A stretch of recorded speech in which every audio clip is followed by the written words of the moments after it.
In 1963, Will Durant published the 8th of 11 volumes on the story of civilization, the Age of Louis XIV.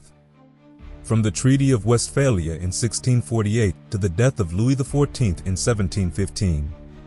Our narrative centers around the great debate between faith and reason. While faith occupied a position of authority, reason began to find its voice through the works of thinkers like Newton and Spinoza, shaping what became known as the Age of Reason. We'll see why Louis XIV was called the Sun King. We'll witness the construction of the magnificent Palace of Versailles, where 36,000 men and 6,000 horses labored for years to make a dwelling worthy of the Sun King. We will then turn our attention to morality and manners of the age, the social customs and ethical values that shape the lives of people.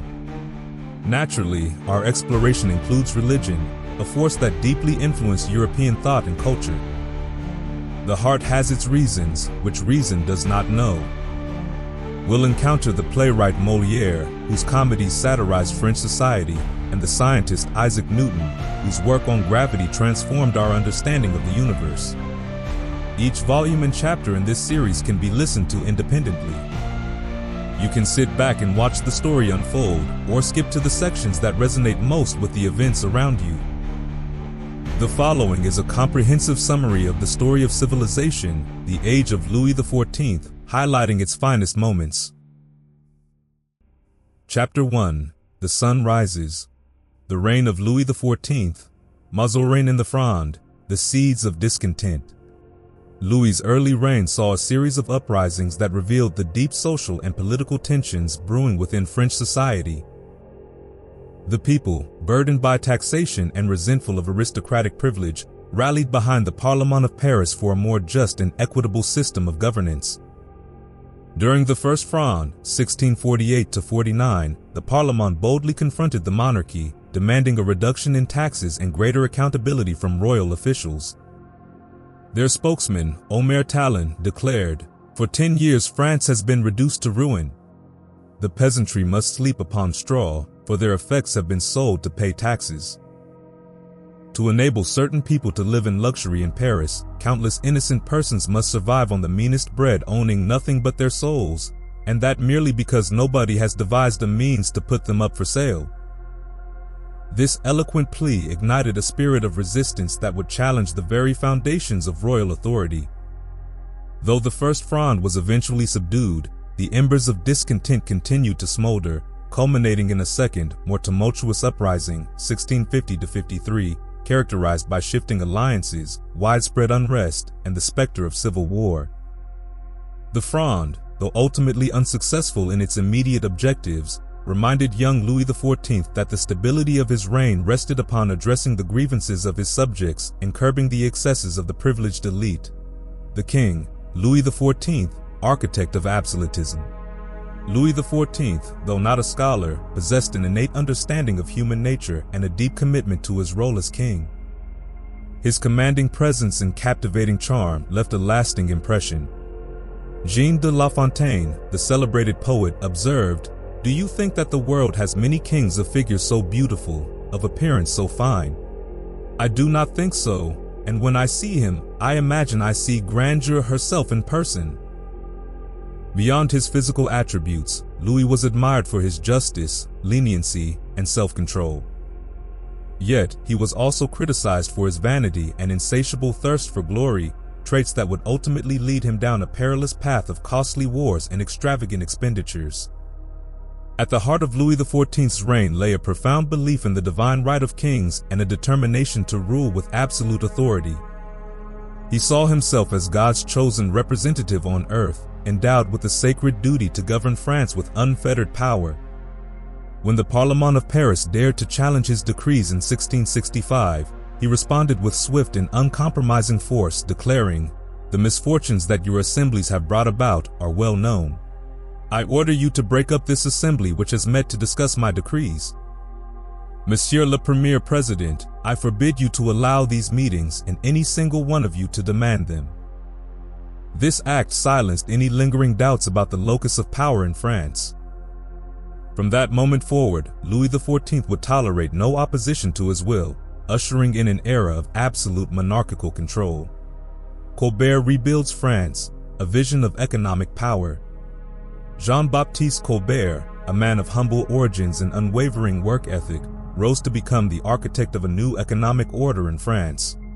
Will Durant writes, "In 1664, Colbert was made superintendent of buildings, royal manufactures, commerce, and fine arts. In 1665, he was named Controller General of Finances.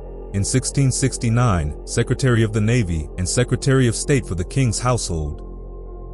No other man under Louis XIV rose so rapidly, worked so hard, or accomplished so much.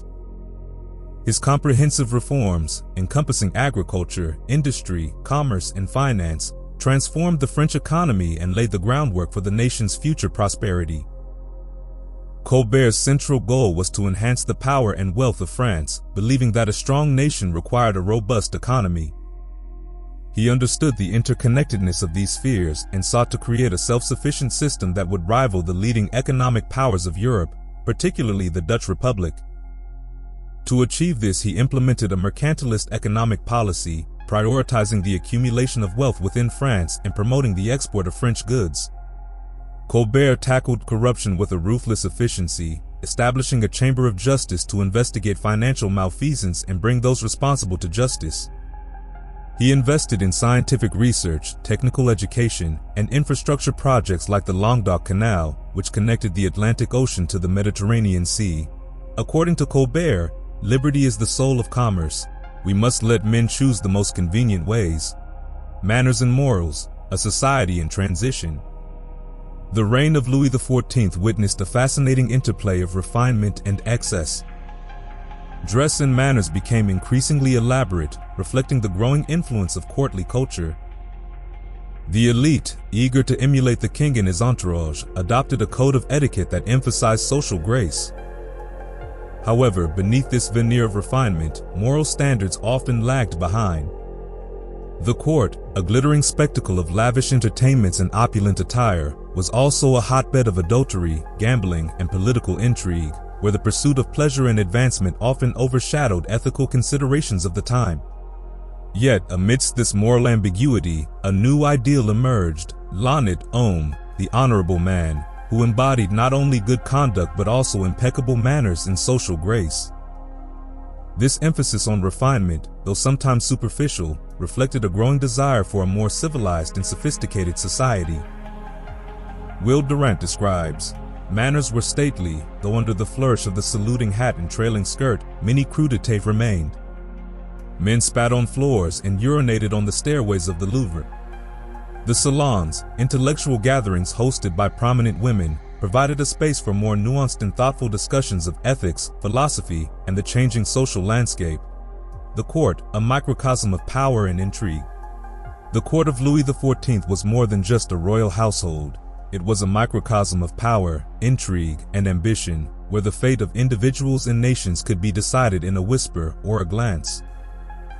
The king's every move, from his morning lever to his evening supper, was a public performance, meticulously choreographed to project an image of power and magnificence. The nobles who flocked to the court, eager for royal favor and advancement, were caught in a web of social rituals and fierce competition for prestige and influence. As the Dutch ambassador remarked, "It is unbelievable with what promptness, clarity, judgment, and intelligence this young prince treats and expedites business, which he accompanies with a great agreeableness to those with whom he deals, and with a great patience in listening to that which one has to say to him, which wins all hearts." This carefully cultivated persona, combined with his natural charisma and political acumen, allowed Louis XIV to exert a remarkable degree of control over the court and its inhabitants.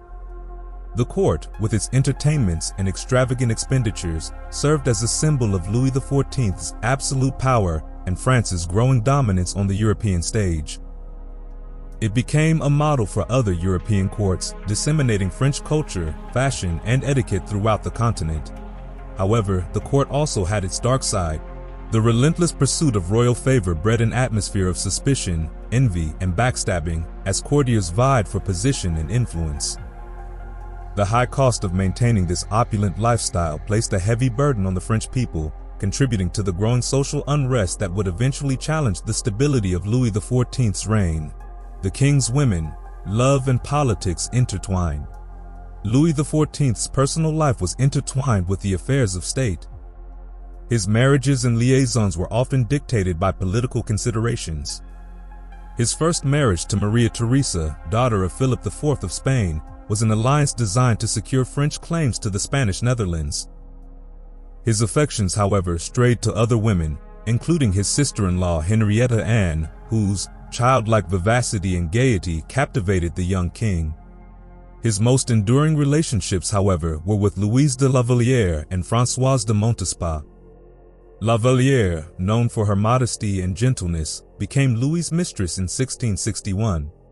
She bore him several children before retreating to a convent, seeking solace and redemption from her life of sin. Montespan, a woman of intelligent conversation and stimulating vivacity, succeeded La Valliere as the king's mistress. She remained in this position for 17 years and gave Louis 6 children. The king's final marriage was to the pious and politically astute Marquise de Montenot. This morganatic union, though never officially acknowledged, brought stability and devotion to Louis's personal life. Under Montenot's influence, the king abandoned his philandering ways and embraced a more devout and austere lifestyle.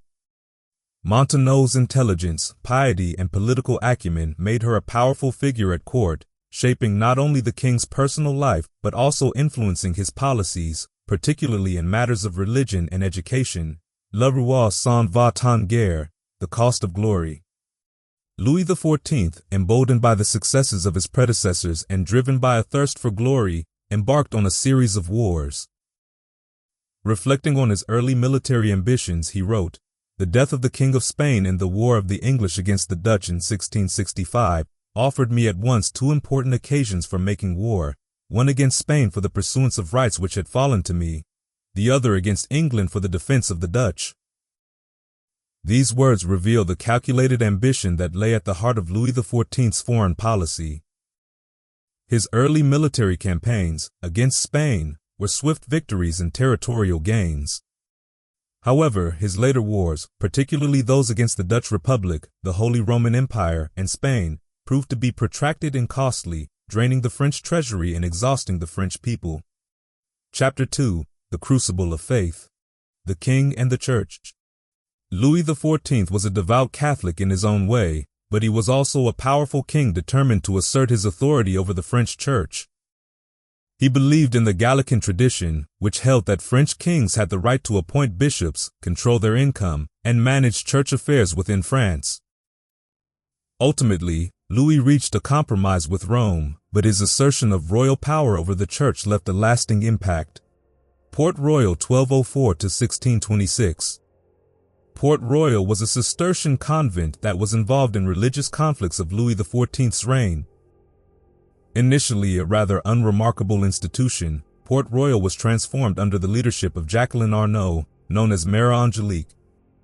She led her nuns in a return to strict observance of the Cistercian rule, emphasizing poverty, seclusion, and religious devotion. She was so determined to enforce the convent's rule of seclusion that she refused to see her parents except through a barred window. The reformed Port Royal attracted a group of men known as the Solitaries, who lived a near monastic life while pursuing scholarship and religious devotion, the Jansenists and the Jesuits. The conflict between the Jansenists and the Jesuits was a theological battle that raged within the Catholic Church during this period. At its heart lay a disagreement over the nature of divine grace, free will, and the role of good works in salvation. The Jansenists believed that human nature was corrupted by original sin and that only God's grace could lead to salvation. They emphasized predestination. The Jesuits, on the other hand, emphasized free will and the possibility of earning salvation through good works. They developed the practice of casuistry, a system of moral reasoning that considered the specific circumstances of an action to determine its moral weight. Pascal, 1623 to 1662. Blaise Pascal, a mathematician, scientist, and philosopher, became a key figure in the Jansenist movement. His conversion experience and the influence of his sister Jacqueline, a nun at Port Royal, led him to embrace Jansenism and its belief in predestination. After a near-death experience, Pascal underwent a profound spiritual crisis.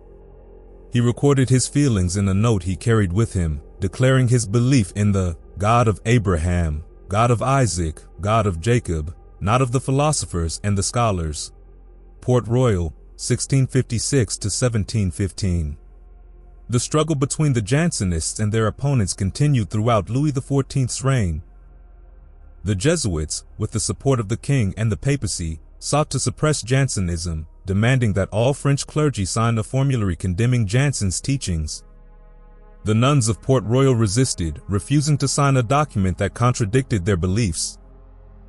Pascal's sister Jacqueline, sub-prioress of Port Royal, declared that, since the bishops have the courage only of girls, girls must have the courage of bishops. The persecution of Port Royal culminated in its destruction in 1710. The nuns were forcibly dispersed and the buildings were razed to the ground. However, Jansenism itself survived, continuing to attract followers and influencing the French intellectual landscape for years to come. The King and the Protestants. Perhaps the most tragic chapter in the religious history of Louis XIV's reign was the persecution and ultimate destruction of the Protestants. Initially, Louis followed a policy of relative tolerance toward the Protestants, recognizing their economic and political contributions to France. However, he also harbored a deep desire for religious uniformity within his kingdom, believing that one king, one law, one faith was essential for national unity. In his memoirs, Louis XIV expressed his view that the best way to reduce the number of Protestants was not through force but by gradually limiting their privileges and encouraging conversion through subtle pressure. This reveals his initial preference for a more measured approach. Finally, in 1685, Louis revoked the Edict of Nantes, effectively outlawing Protestantism in France. Protestant churches were destroyed, their pastors exiled, and those who refused to convert were subjected to imprisonment, torture, and forced labor. This persecution drove hundreds of thousands of Protestants into exile, depriving France of skilled workers, talented artisans, and valuable intellectual capital. The revocation, hailed by many Catholics as a triumph of faith, was a disaster for France, undermining its economy, weakening its military, and fueling resentment against the king. Chapter 3: The King and the Arts. The organization of the arts. Richelieu's discerning taste in art helped French art recover from the religious wars. This trend continued with private collectors during Anne of Austria's regency, and Mazarin's Italian sensibilities further shaped Louis XIV's own. The outcome was a remarkable output of palaces, churches, statues, and more, all reflecting the king's taste and often even his features. This was not French art submitting to Rome, but rather, Roman art being adapted to the glory of Louis XIV. Louis bought so many pieces of classical and Renaissance sculpture that the Pope had to forbid the export of art from Italy. Chapter 4: Moliere. The greatest comic dramatist of France perhaps, and a figure who embodies the very spirit of his age. Just as Louis XIV brought the arts under the control of the state, so too did Moliere's genius find its greatest expression in the service of the king. The man behind the mask, the carpenter's son who rose to become the darling of the court, the philosopher who hid his melancholy behind laughter, and the husband whose own domestic dramas played out on the stage, the French theater. The theater in Moliere's time was a paradox, condemned by the church as immoral, yet embraced by the monarchy as entertainment. Bishops and theologians thundered against actors, refusing them the sacraments and even burial in consecrated ground. Yet, Louis XIII himself issued an edict declaring the theater to be a legitimate form of amusement. Apprenticeship. Moliere's path to the stage was a winding one, with youthful rebellion, romantic entanglements, and financial struggles. Born into a family of carpenters, young Jean-Baptiste Coquelin IV seemed destined to follow in his father's footsteps, even inheriting the position of valet-de-plaisir du roi, the maker of the king's bed. However, the lure of the theater proved too strong. The seeds were sown by his grandfather, a theater enthusiast who took him to performances.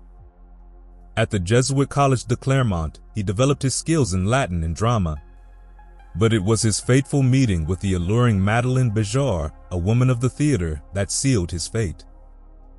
He abandoned carpentry, signed away his inheritance, and joined forces with Madeleine to form the Illustre Theater. Thus began a long and arduous apprenticeship, with bankruptcies, tours through the provinces, and shifting alliances with patrons like the Prince de Conti. Through it all, Moliere honed his craft, learning the tricks of the trade and beginning to write his own plays. By 1658, he felt ready to return to Paris and challenge the established theatrical order, Moliere and the ladies. Moliere's life, like his comedies, was entangled with the fairer sex. His long relationship with Madeleine Béjart and his later marriage to her much younger daughter Armande provided ample fodder for gossip and speculation. His enemies even accused him of marrying his own illegitimate daughter. While the truth of Armande's parentage remains a mystery, it's clear that Moliere's own experiences with love, jealousy, and female emancipation found their way into his plays. Les Précieuses Ridicules, his first major success in Paris.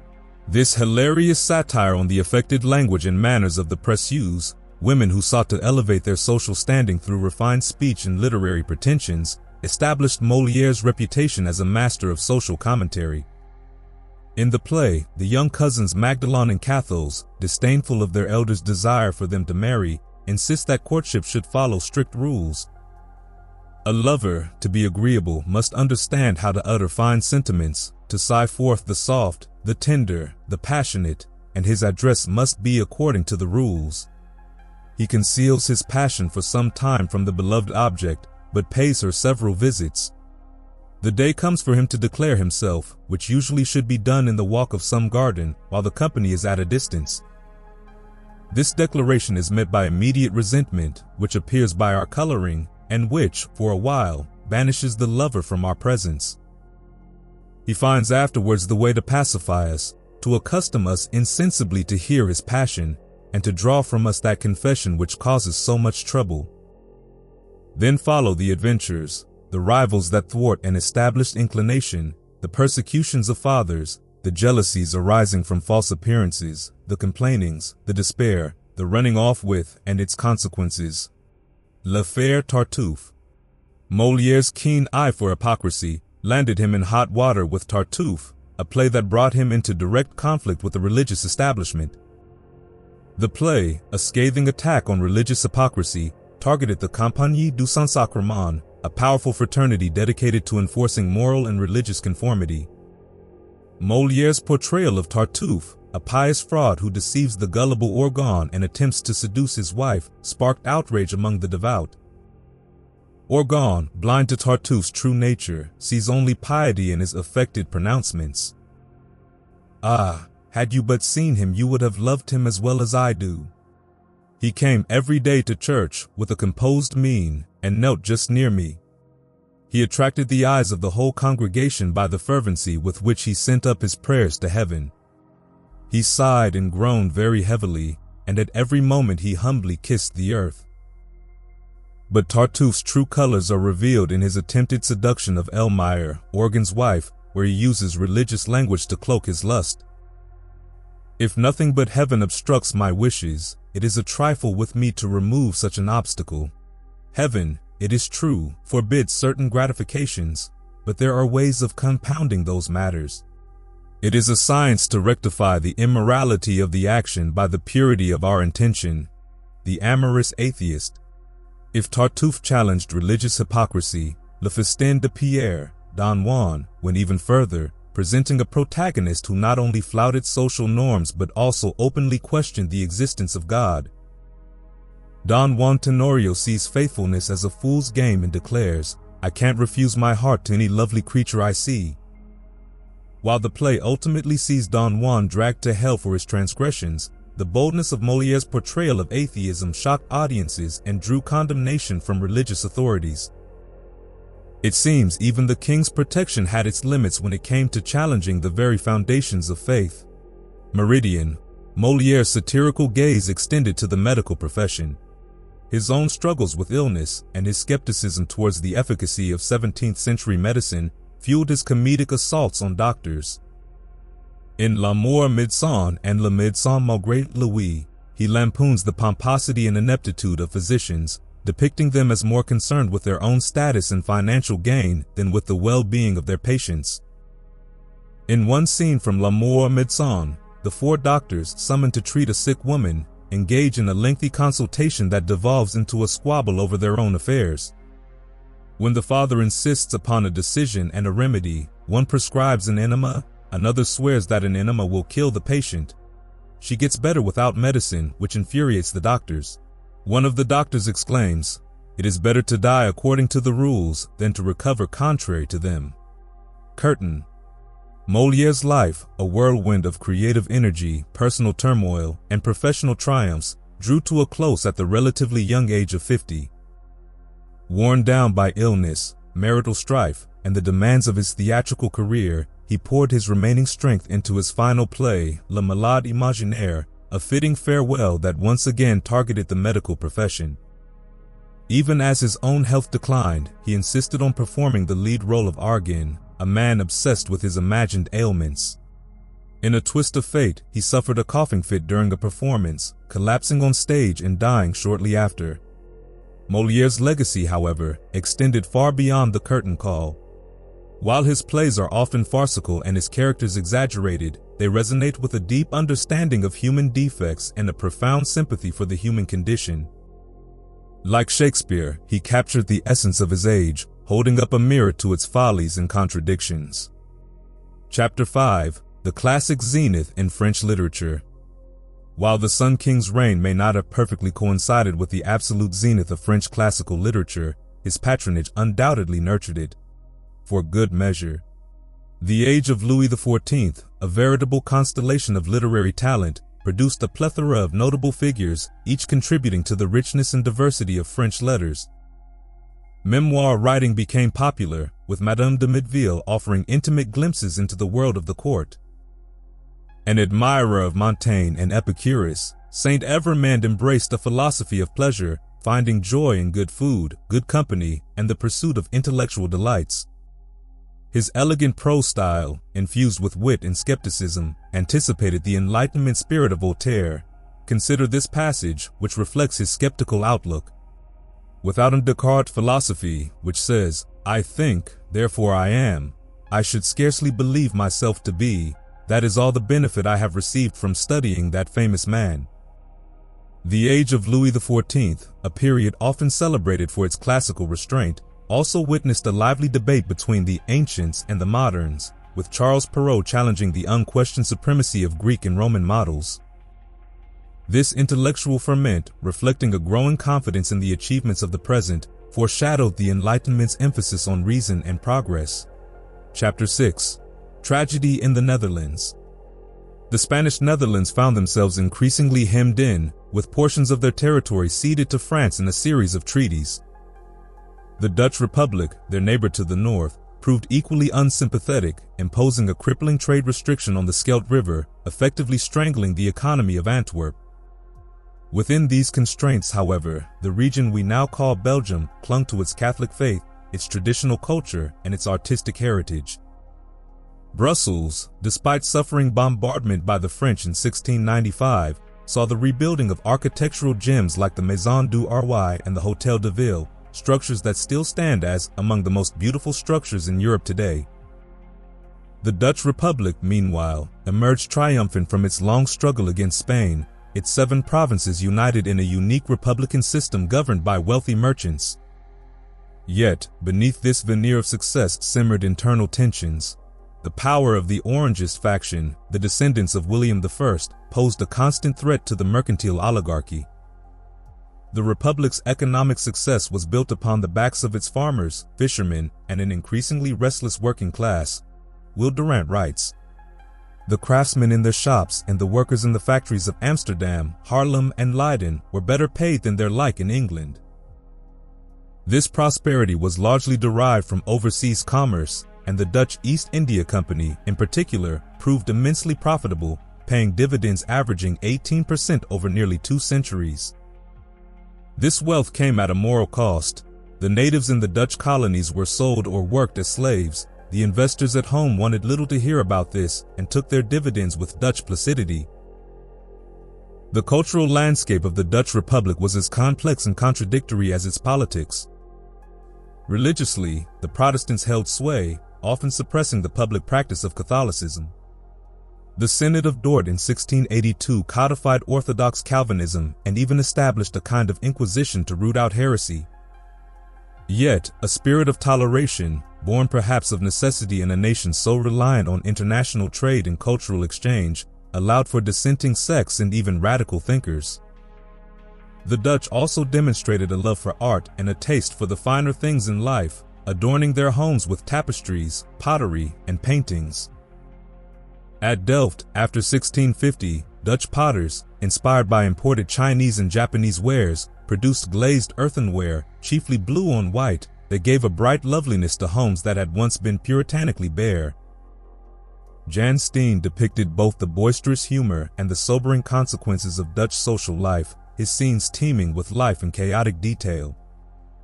In his painting named Dissolute Life, one woman is drowsy, another asleep, with liquor. Seizing the moment, a child steals from a cupboard, a dog eats from the table, a nun, entering, launches into a homily on the sinfulness of rum. The political landscape of the Dutch Republic was dominated by Jan de Witt, a statesman who rose to the position of Grand Pensionary. He successfully negotiated peace with England after the First Dutch War and skillfully maneuvered through the diplomatic landscape of the time. However, his efforts to limit the power of the House of Orange and his preference for negotiation over military confrontation ultimately led to his downfall. Will Durant writes, De Witt, facing the French invasion of 1672, offered Louis XIV generous terms, ceding territory and paying war indemnities, but this offer was scorned, and when De Witt's countrymen heard of it, they denounced him as planning a treasonable surrender. He and his brother Cornelis became scapegoats for the Republic's misfortunes, falling victim to a mob fueled by Orangist propaganda and religious bigotry. The death of the De Witts marked the return of the House of Orange to power in the person of William III. A sickly but fiercely determined young man, William had grown up in the shadow of his ancestors, nursing a deep resentment against those who had excluded his family from power. His marriage to Mary, the daughter of James II of England, placed him at the heart of European politics, and he used this position to forge alliances against the growing power of France. On March 23, 1672, England began the attack upon the Dutch Republic. On April 6, France declared war. Some 130,000 men marched against the little state. Never had there been such a magnificent army, said Voltaire. By clever and unexpected strategy, the main French force passed through German territory, appeasing the villages with gifts to assault less strongly fortified points. Utrecht surrendered without resistance. Soon only Amsterdam and The Hague remained to be taken. William, when faced with a French offer of peace in exchange for territorial concessions and Dutch neutrality, famously declared, "Rather let us be hacked to pieces than accept such conditions." After rejecting France's demand for vast lands, the Dutch resorted to their last defense. They opened the dikes, letting in their ancient enemy, the sea, as a saving friend. Soon the waters were pouring over the land, and the French armies, unprepared for such an inundation, retreated helplessly. William III's ambition, combined with a series of fortunate events, culminated in his ascension to the English throne, a triumph that forever altered the course of both English and Dutch history. Chapter 7. Cromwell. Having beheaded Charles I on January 30, 1649, the victorious Parliament faced the problems of constructing a new government. On May 19, the Commons officially established the English Republic. England shall hereafter be governed as a commonwealth or free state, by the supreme authority of this nation, the representatives of the people in Parliament, and by such as they shall appoint and constitute as ministers under them for the good of the people. Cromwell was named Lord Protector. Winston Churchill, however, later described him as a military dictator. The Socialist Revolt. The execution of Charles I did not usher in an era of social harmony or political consensus. Instead, a spectrum of radical movements arose, challenging the nascent republic on both its right and left flanks. The Levelers, led by the fiery John Lilburne, demanded a more thoroughgoing democracy, railing against what they saw as the tyranny of Cromwell and the army. Lilburne's charisma and legal acumen proved formidable, as evidenced by his repeated acquittals in the face of government prosecution. Upon being acquitted in a highly publicized trial, the jubilant crowd made the judges for fear turn pale, with a loud and unanimous shout as is believed was never heard in Guildhall, which lasted for about half an hour without intermission. Even more radical were the diggers, who under the leadership of Gerard Winstanley advocated for the common ownership of land, seeing in this a path to a society free of poverty and crime. While the diggers' experiment in communal living proved short-lived, their ideas planted seeds that would resonate in later radical movements. The Irish Revolt, the execution of Charles I, far from quelling dissent, ignited a firestorm of rebellion in Ireland. The Irish, both Catholic and Protestant, united under the banner of the executed king, viewing the English Parliament as a threat to their religious freedom and political autonomy. Cromwell, leading the forces of the Commonwealth, met this challenge with ruthless efficiency, unleashing a campaign of brutal suppression. The massacre at Drogheda, where some 2,300 were slaughtered, echoes the savagery of this conflict. Cromwell, convinced that such acts of terror were necessary to bring a swift end to the rebellion, justified the bloodshed in religious terms. "I wish that all honest hearts may give the glory of this to God, to whom indeed the praise of this mercy belongs." The Irish, subjected to dispossession, religious persecution, and economic hardship, nurtured a deep resentment towards English rule, a legacy of hatred that would shape the relationship between the two nations for centuries to come. The Scottish Revolt. The Scots, despite having handed Charles I over to the English Parliament, reacted with outrage to his execution. Declaring his son, Charles II, the rightful king, they rose in rebellion, motivated by a mixture of monarchist sentiment, religious fervor, and fear of English encroachment on their own faith. Cromwell, once again leading the charge, invaded Scotland, crushing the Scottish army at Dunbar and effectively ending their hopes of restoring the Stuart monarchy. The Scots, like the Irish, found themselves subject to English military rule, their own parliament dissolved, and their religious freedoms curtailed. The experience of defeat and occupation fueled a sense of Scottish national identity, a spirit of resistance that would eventually lead to their own union with England, albeit on terms far more favorable than those imposed upon the Irish. Oliver Absolute. Cromwell, initially reluctant to assume the mantle of supreme power, found himself drawn towards dictatorship. Frustrated by the inefficiency and indecision of the Rump Parliament, he dismissed it with characteristic forcefulness, declaring, "You are no parliament. I say you are no parliament. I will put an end to your sittings." He experimented with a nominated parliament, hoping to create a government guided by religious principles, but this too proved unwieldy. He finally settled on the title of Lord Protector, ruling with the support of the army and a carefully controlled parliament. While he maintained the outward forms of republican government, his rule was in essence a military dictatorship. Haunted by fears of assassination and consumed by the burdens of power, Cromwell nonetheless achieved a remarkable degree of stability and success, restoring order to England, securing its borders, and establishing its dominance at sea. Death and taxes. Cromwell, for all his religious piety, proved a shrewd and pragmatic ruler, keenly aware of the importance of economic strength and military power. He pursued an aggressive foreign policy, waging war against Spain, expanding England's colonial possessions, and building a navy that would secure its dominance at sea.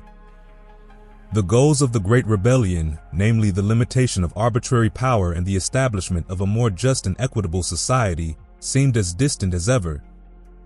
England, weary of war and burdened by taxation, grew increasingly disillusioned with Cromwell's rule. The road back. After the death of Cromwell in 1658, his son, Richard, lacking his father's iron will and political acumen, proved unable to hold on to the reins of power. The army, riven by internal divisions and increasingly unpopular among the people, lost its grip on the government.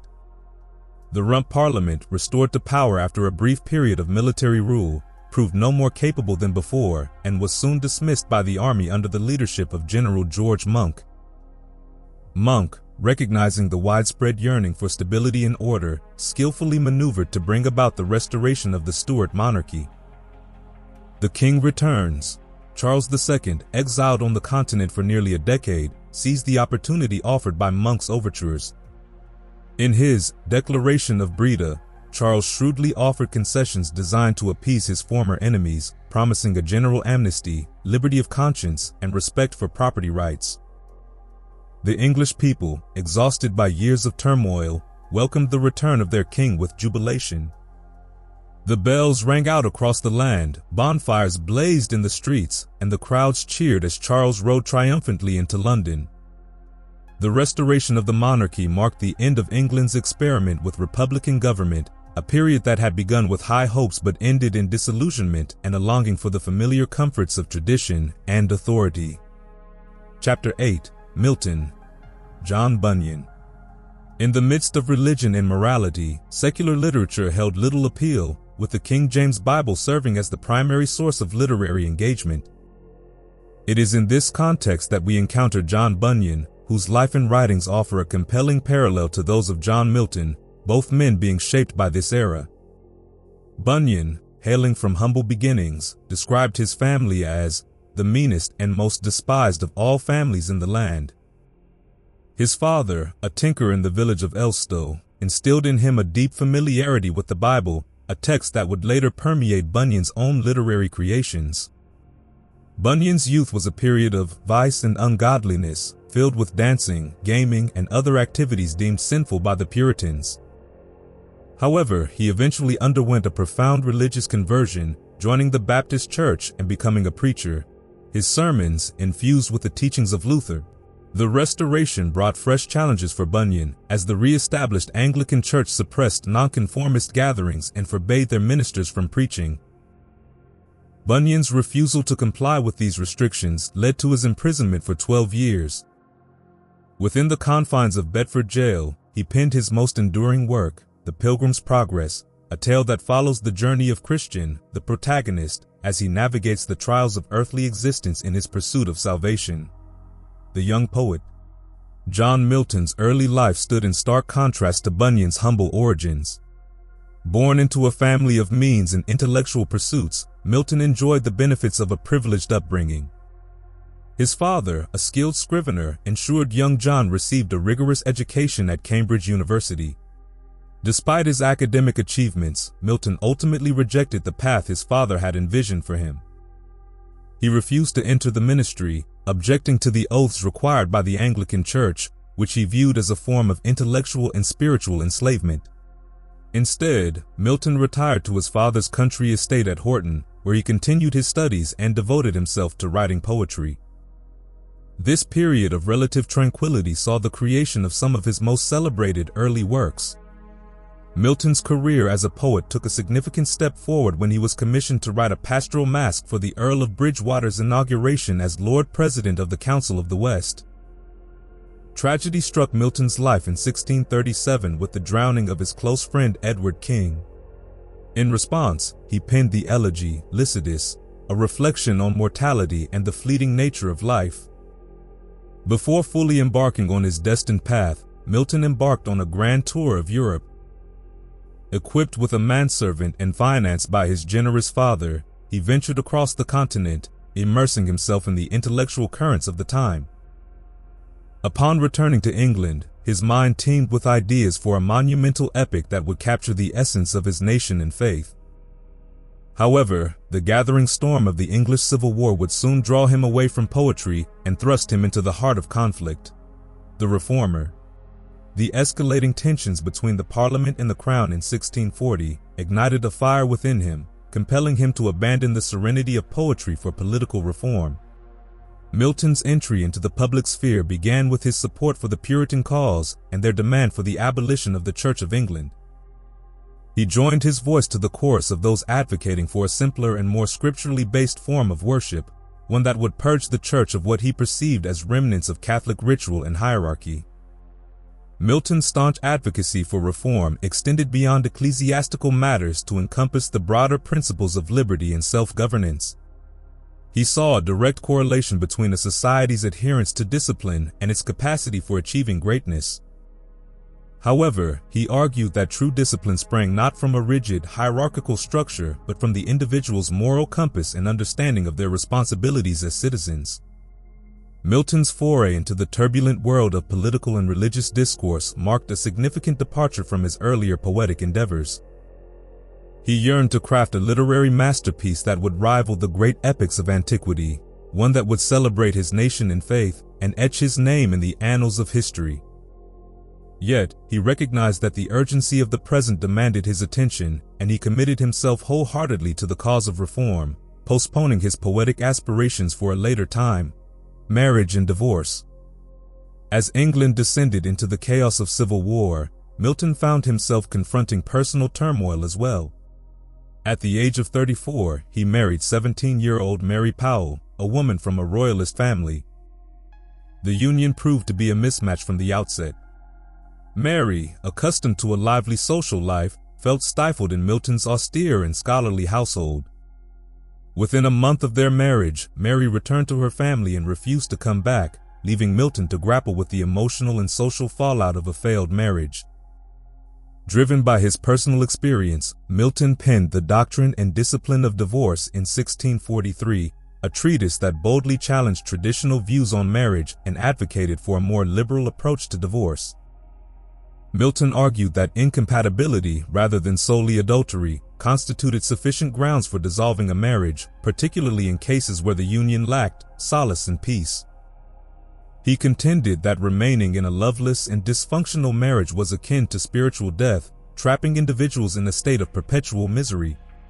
Milton's views on divorce, considered radical for the time, sparked widespread condemnation, drawing fierce criticism from both religious and secular circles.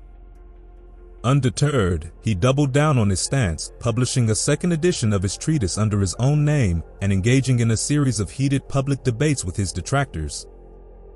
He further elaborated on his arguments in subsequent works, such as Tetrachordon and Colasterion, unleashing his formidable vocabulary and sharp wit against those who opposed him. While Milton's efforts to reform divorce laws ultimately proved unsuccessful, they offer a fascinating glimpse into his evolving views on marriage and the role of women in society. His writings during this period reflect a growing disillusionment with traditional marital expectations and a belief in the importance of individual happiness and fulfillment within a marriage. Despite his progressive stance on divorce, Milton's views on gender remained largely conventional, revealing a belief in the inherent superiority of men and the subordination of women, freedom of the press. In the midst of his advocacy for religious and social reform, Milton found himself troubled by the Parliament's attempts to restrict freedom of the press. In 1643, Parliament issued an ordinance requiring the licensing of all publications, a move that Milton viewed as a direct threat to the free exchange of ideas and the pursuit of truth. He responded with Areopagitica in 1644, a passionate defense of the freedom to publish without prior restraint. In Areopagitica, he argues that books, far from being inanimate objects, possess a potency of life and serve as vessels for the purest efficacy and extraction of the human intellect. To censor a book, he contends, is to kill reason itself, to stifle the very essence of human thought and expression. Censorship presupposes the infallibility of those in power, who may mistakenly suppress valuable ideas and hinder the advancement of knowledge. Milton's Areopagitica remains one of the most powerful and enduring defenses of free speech ever written. However, his later actions as a censor for Cromwell's government raised questions about the consistency of his principles when confronted with the challenges of wielding power. The Latin Secretary. Following the execution of Charles I and the establishment of the Commonwealth, Milton was appointed Latin Secretary to the Council of State. This role, which he held for 11 years, thrust him into the heart of the new government's diplomatic efforts. He was tasked with drafting official correspondence in Latin, a language widely used in international diplomacy, and with crafting public defenses of the Commonwealth's policies, particularly its decision to execute the king. Milton became a defender of the regicide and a vocal critic of the Stuart monarchy. His pamphlet, The Tenure of Kings and Magistrates in 1649, laid out the theoretical justification for the execution of Charles I, arguing that the authority of a government ultimately derives from the consent of the governed, and that a tyrannical ruler can be rightfully deposed. His work eventually took a toll on his eyesight, which had been deteriorating for years. By 1652, Milton was completely blind, a condition he attributed in part to the long hours he had spent writing by candlelight. Despite his blindness, Milton continued to serve as Latin secretary, dictating his correspondence. The Old Poet. The restoration of Charles II in 1660 brought an abrupt end to Milton's career as Latin secretary and plunged him into a period of uncertainty and danger. Having been a vocal defender of the regicide, he now faced the prospect of retribution from the newly restored regime. Forced into hiding to avoid arrest, he eventually emerged to face trial, narrowly escaping severe punishment thanks to the intervention of influential friends. Now blind and living in obscurity, he turned his attention back to poetry. Milton's masterpiece, Paradise Lost, a retelling of the biblical story of Adam and Eve's fall from grace, was published in 1667. Milton imbues Satan with a mix of pride, defiance, and tragic grandeur, prompting some critics to see him as the true hero of the poem. Satan's famous lines, "The mind is its own place, and in itself can make a heaven of hell, a hell of heaven." Milton died in 1674 at the age of 65. Chapter 9, The Restoration, The Happy King. Charles II returned to London on May 29, 1660, amidst great celebration, and was welcomed with open arms by the populace. The treasury was empty, but Charles was optimistic and trusted that Parliament would provide. Parliament was in a similarly ecstatic mood. The House of Commons knelt before Charles, asking for his absolution for the guilt of the late unnatural rebellion. Both Charles and the Parliament worked together to pay the army and disband them. The king wished for a general amnesty and pardon for his enemies, but Parliament, wishing for wider vengeance, debated for weeks about who should be spared. Charles insisted that pardon be offered to all except those who had signed the death sentence of his father. Those who were caught were hanged, drawn, and quartered, their corpses displayed as a warning, much to the pleasure of the crowds. Charles had no liking for government and delegated much of the administration to Edward Hyde, Earl of Clarendon. The king was a man of leisure, pleasure, and many mistresses.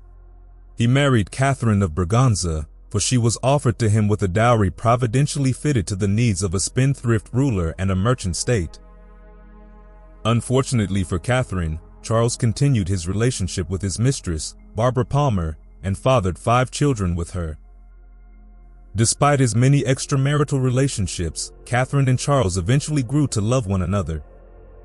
He was tolerant of criticism, had a good sense of humor, and a keen interest in science. The religious cauldron. Charles II was generally irreligious, neglecting matters of faith and preferring a materialist philosophy. He could not think God would make a man miserable for taking a little pleasure out of the way.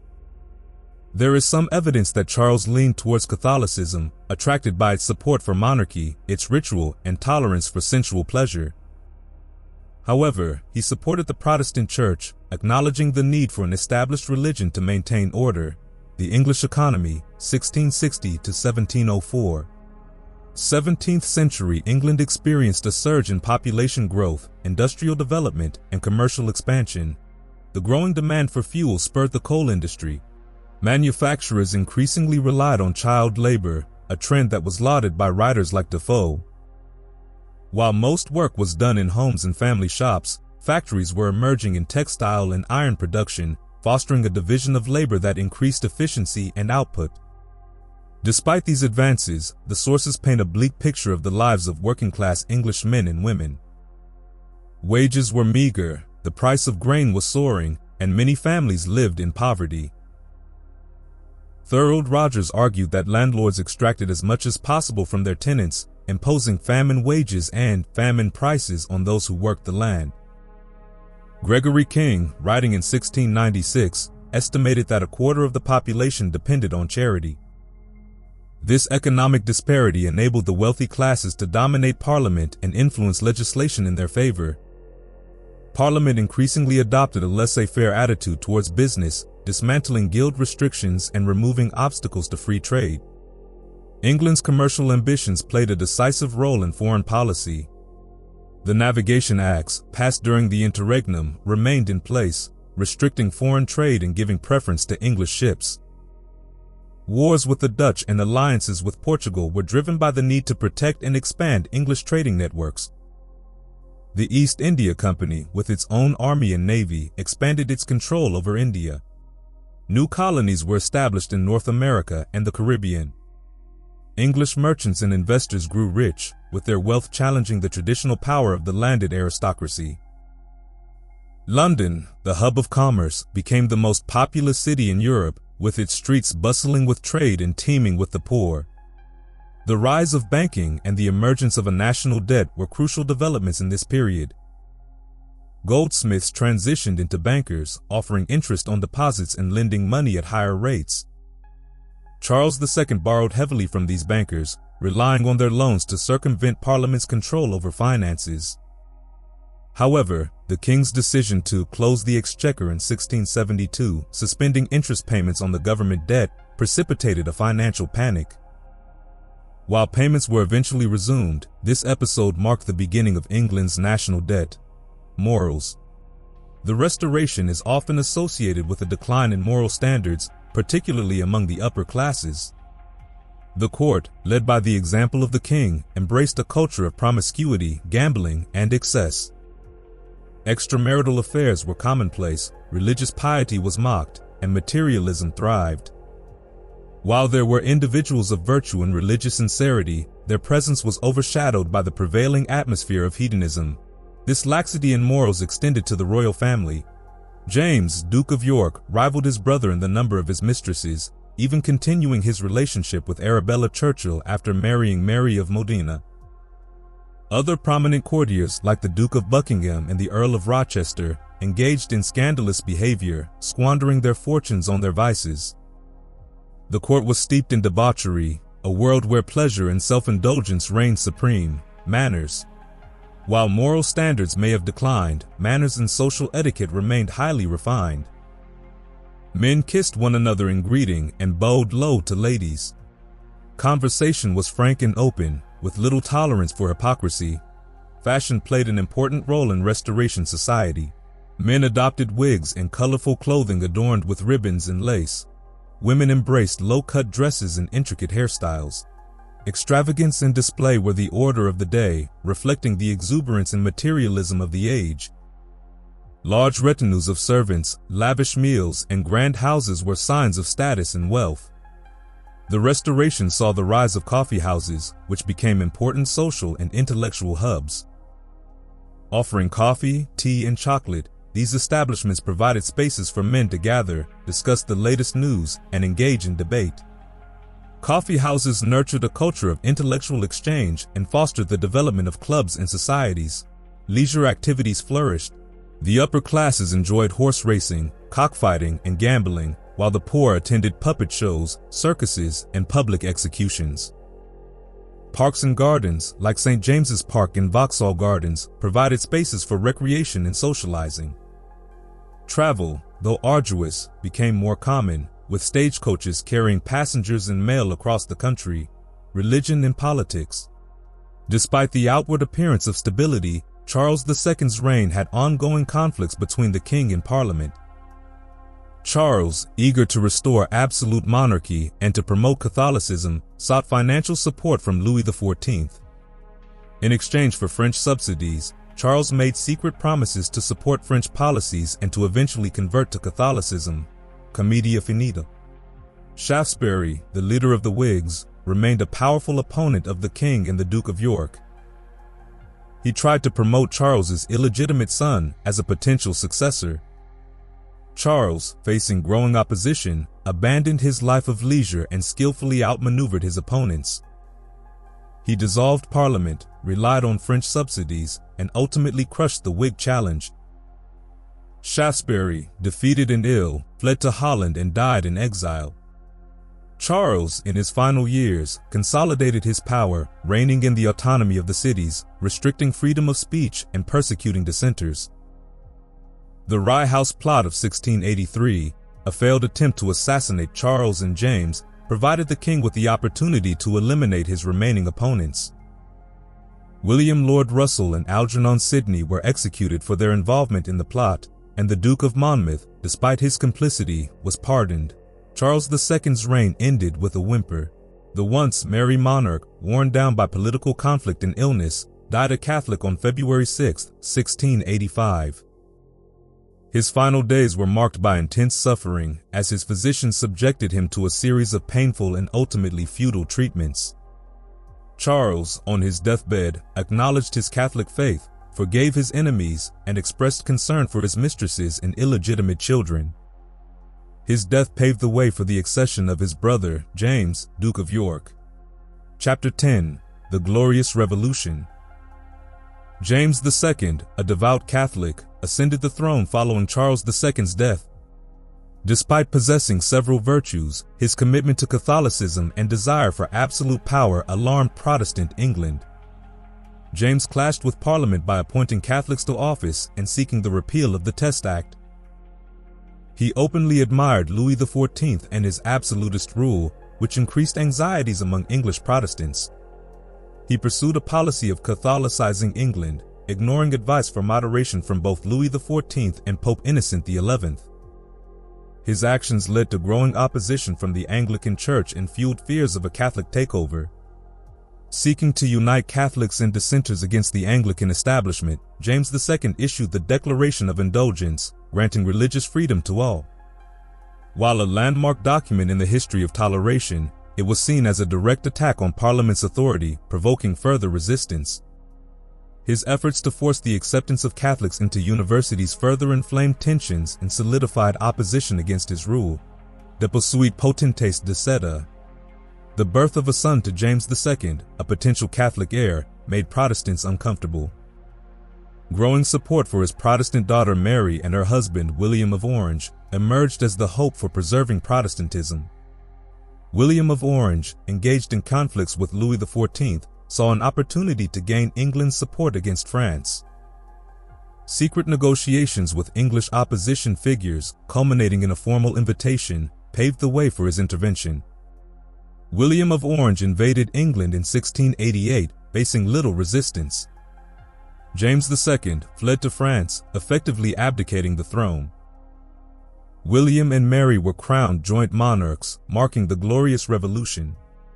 The Bill of Rights, a cornerstone of English law, was enacted, affirming Parliament's supremacy, protecting citizens from arbitrary power, and barring Catholics from the throne.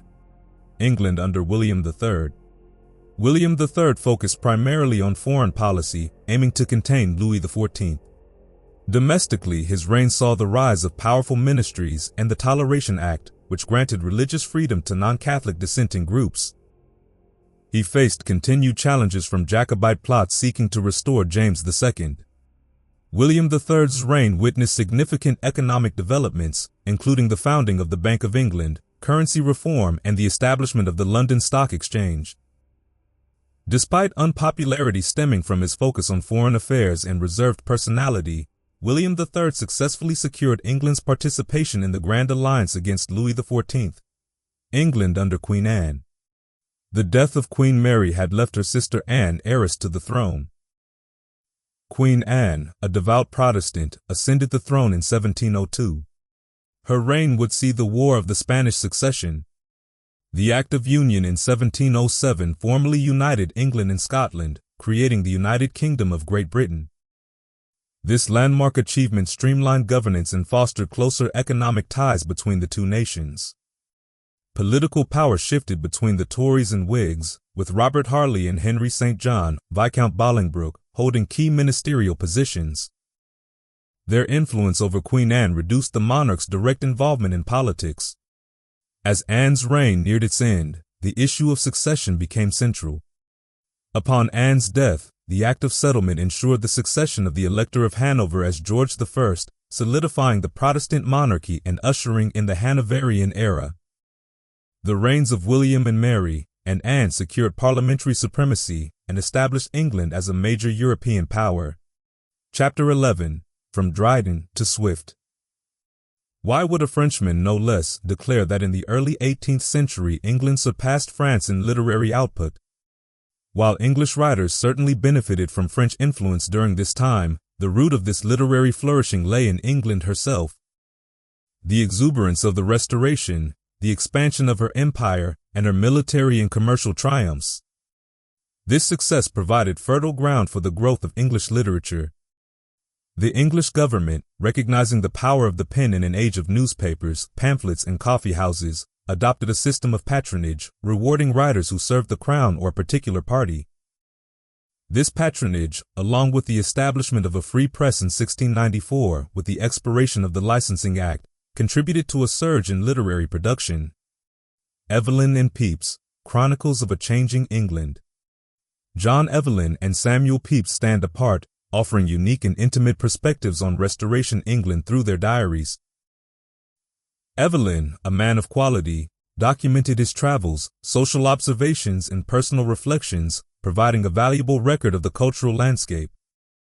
Pepys, on the other hand, invites us into his personal life with astonishing candor, revealing his daily routines, marital woes, and, most notably, his numerous amorous pursuits.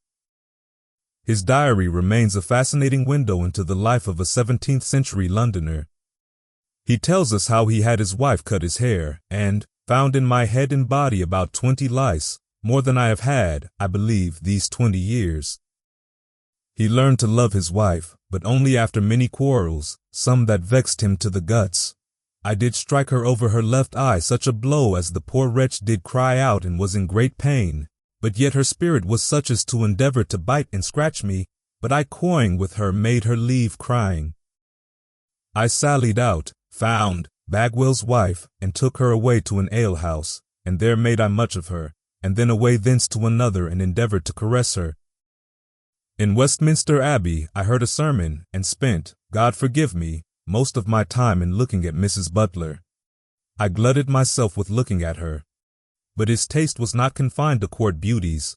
A neighbor, Mrs. Diana, passed his door. I drew her into my house upstairs, and there did dally with her a great while. Steele and Addison, harbingers of a new morality. Richard Steele and Joseph Addison, friends since their school days, played a key role in ushering in a new era of morality and refinement in English literature. Steele, a reformed rake, sought to promote virtue and Christian values through his writings, first in essays like The Christian Hero and then in a series of plays that, while not commercially successful, reflected his changing worldview. Addison, a more reserved and polished writer, joined Steele in this endeavor, bringing his considerable talent to their most celebrated collaboration, The Spectator. The Spectator represented various facets of English society and became a touchstone of the era, promoting moral reform. Through their work, Steele and Addison helped to shape the evolving concept of the English gentleman, emphasizing moral uprightness and civic responsibility over the excesses of the Restoration period. Chapter 12, The Struggle for the Baltic. As we shift our focus from the literary scene of England, we find ourselves drawn to the icy waters of the Baltic, between present-day Sweden and Finland, where a dramatic struggle for power unfolded in the late 17th and early 18th centuries. This was not merely a contest for territory, it was a clash of ambitions, a battle for control of vital trade routes. Adventurous Sweden, a nation punching above its weight.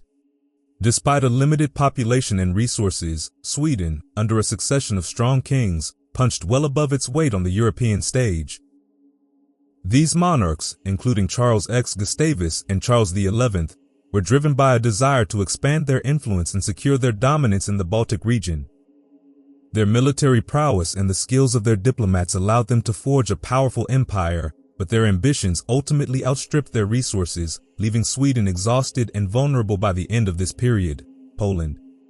Poland, once a formidable power in Eastern Europe, entered this period weakened by internal divisions and beset by external threats. The disastrous Liberum Veto, which granted any member of the parliament the power to nullify legislation, crippled the Polish government and made it impossible to pursue a coherent national policy. John Casimir, King of Poland in the mid-17th century, foresaw the tragic consequences of this political paralysis, predicting that the nation would become the prey of foreign countries and ultimately succumb to partition.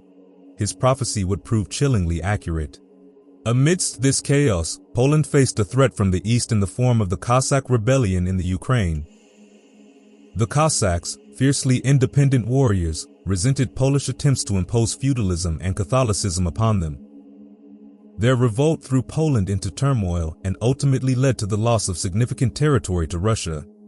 Russia turns west. Peter's ambitions stir a sleeping giant. Meanwhile, to the east, a sleeping giant was beginning to stir. Russia, long isolated from the cultural and technological advancements of Western Europe, yearned for a place on the world stage. This desire for modernization found its embodiment in Peter the Great. Peter inherited a nation steeped in medieval traditions and deeply suspicious of Western influences. He recognized that Russia's future lay in embracing the technological and military advancements of the West, and he was determined to drag his nation, kicking and screaming if necessary, into the modern era. His travels to Western Europe in 1697 to 98 exposed him to shipbuilding, military engineering, and the organizational principles of Western governments. Peter returned to Russia fired with a zeal to reform his army, build a navy, and establish Russia as a major player in European politics. Peter learning, a czar in disguise. Peter's journey to the West was remarkable not only for its purpose, but also for the manner in which it was conducted. He traveled largely incognito, often disguising himself as a common worker in order to observe Western shipbuilding techniques and industrial practices firsthand. This willingness to shed the trappings of royalty and immerse himself in the practicalities of Western craftsmanship revealed a deep-seated humility and a burning desire to learn, qualities rarely seen in absolute monarchs. However, Peter's westernizing ambitions were not universally welcomed. His reforms, often implemented with ruthless efficiency, met with resistance from conservative elements within Russian society who saw them as a threat to traditional values and religious beliefs. Peter's response to this opposition was swift and brutal, demonstrating that beneath his veneer of Western sophistication lay a core of traditional Muscovite ruthlessness. The Great Northern War, a clash of titans. The stage was now set for a clash of titans. Peter's ambition to secure access to the Baltic for Russia inevitably brought him into conflict with Sweden, the dominant power in the region. In 1700, exploiting the perceived weakness of the young Swedish King Charles XII, Peter joined a coalition with Denmark and Poland to challenge Swedish hegemony in the Baltic. Charles XII, despite his youth, proved to be a formidable adversary. He possessed a military genius reminiscent of Alexander the Great, coupled with a personal courage that bordered on recklessness. He responded to the coalition's challenge with a series of lightning campaigns, swiftly defeating Denmark and Poland and inflicting a humiliating defeat on Peter's army at Narva in 1700. However, Charles underestimated Peter's resilience. The Tsar, far from being discouraged by his initial setbacks, used the defeat at Narva as an opportunity to rebuild his army and develop a new strategy. He adopted a scorched earth policy, drawing the Swedes deeper into Russian territory while denying them supplies and exposing them to the harsh Russian winter. This strategy, combined with Peter's growing military strength and the defection of the Cossack hetman Ivan Mazepa to the Russian side, ultimately led to the decisive Russian victory at Poltava in 1709. Sweden's aura of invincibility was shattered, and Russia emerged as a major force on the European stage. Charles XII, the end. Charles XII, refusing to acknowledge defeat, fled to the Ottoman Empire, where he spent years intriguing for Turkish support against Russia. He ultimately returned to Sweden in 1714, but his reckless pursuit of military glory had cost him dearly. His empire was in ruins, and he himself was killed in battle in 1718.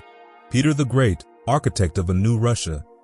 The Great Northern War ended in 1721 with the Treaty of Nystad, which formally recognized Russia's gains in the Baltic region. Peter the Great had achieved his goal. Russia now had a window to the west, a platform from which to project its power and influence onto the European stage. Peter's triumph marked the beginning of a new era for Russia, an era of modernization, expansion, and growing international influence. Chapter 13, Peter the Great. We turn now from the icy battlefields of the Great Northern War to the man who emerged from its crucible as the architect of a new Russia, Peter the Great. A figure of contradictions, a blend of barbarity and brilliance. The barbarian, a czar of contrasts. Peter was a giant of a man, both physically and in terms of his impact on history. 6 feet and 8 inches tall, he possessed a physique and a personality that could shift from jovial camaraderie to terrifying rage in an instant. His education, shaped by the turbulent politics and violence of his youth, was far removed from the refined courtly culture of Versailles. He was accustomed to brutality, and his reign would be marked by a chilling disregard for human life, particularly when it came to achieving his grand vision for Russia. Will Durant writes, "Sometimes his manners were worse than a peasant's, because unrestrained by fear of a master or the law. Seeing a penis in a collection of antiquities at Berlin, he ordered his wife to kiss it. When she refused, he threatened to have her beheaded.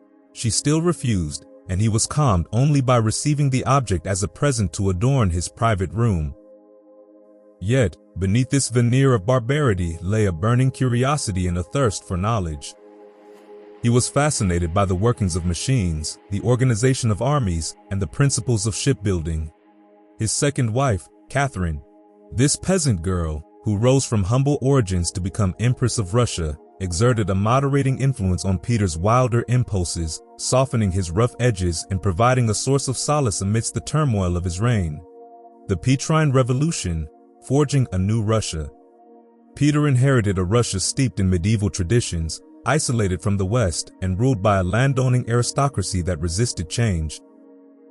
He was convinced that Russia's survival depended on its ability to modernize its army, build a navy, and develop its industries. One of the most visible manifestations of this revolution was the construction of St. Petersburg, Peter's window to the west. Thousands of conscripted laborers perished in the harsh conditions as they toiled to construct this new capital, a stark reminder of the human cost of Peter's ambitions. The city itself was designed on a Western model, with broad avenues, elegant buildings, and a bustling port that welcomed ships from across Europe. Peter was determined to break with the traditions of Moscow, which he saw as a bastion of conservatism. St. Petersburg was to be a showcase for Russia's modernization, a beacon of progress that would attract foreign investment and expertise. He built a navy from scratch, transforming Russia into a naval power in the Baltic. He encouraged the development of industry, bringing in foreign experts and establishing state-run factories. He reformed the government, creating a more centralized bureaucracy and curbing the power of the landowning aristocracy. These reforms were implemented with a ruthlessness that often bordered on tyranny. Peter was not a man to be trifled with, and those who opposed his will faced imprisonment, torture, or even death. His own son, Alexis, fell victim to his father's wrath, dying in prison after being accused of plotting against the Tsar. Aftermath: a mixed legacy. Peter died in 1725, leaving behind a Russia transformed but deeply divided. His reforms had made Russia a major power, but they had come at a tremendous cost in human suffering and social upheaval. The rapid pace of change had alienated many Russians who yearned for a return to traditional ways. In the aftermath of his death, many of his reforms were reversed or weakened. The nobility regained some of their lost power, and the pace of industrialization slowed. However, the fundamental changes that Peter had wrought proved to be lasting. Russia remained a major player on the European stage, its army and navy formidable forces to be reckoned with. Chapter 14: The Changing Empire. The 30 Years' War left Germany a wasteland, its population decimated and its spirit broken. A new Germany began to take shape. The reorganization of Germany, a patchwork of power. The Treaty of Westphalia, which concluded the 30 Years' War, left Germany as a patchwork of over 300 independent states, principalities, ecclesiastical states, and free cities, each pursuing its own interests. France, ever the cunning strategist, rejoiced in this fragmentation, seeing it as a way to weaken its rival. The once mighty Habsburgs, humbled by the war, saw their power diminished.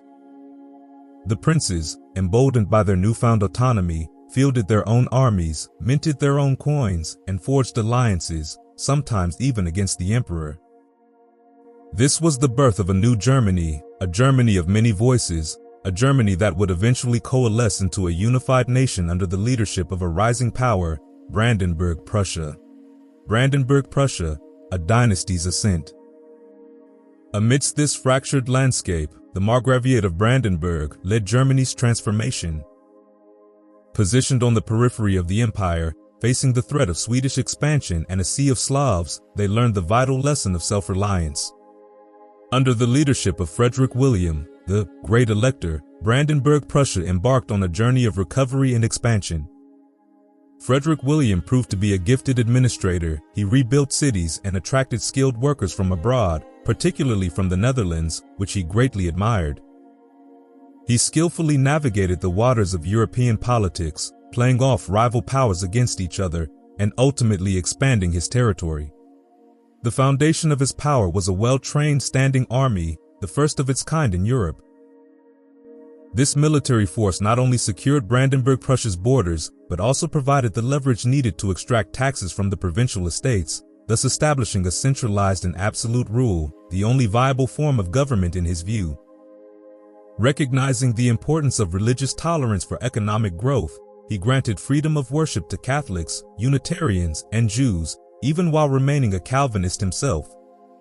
When Louis XIV revoked the Edict of Nantes, sending shockwaves through Europe, Frederick William welcomed the persecuted Protestants, offering them refuge and support.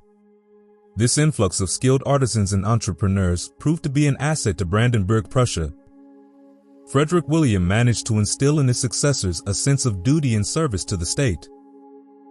His grandson, Frederick the Great, would later acknowledge his debt to the Great Elector, recognizing that his own achievements would have been impossible without the foundations laid by his forebear. The crowning achievement of the Hohenzollern dynasty in this era was the elevation of Brandenburg-Prussia to a kingdom.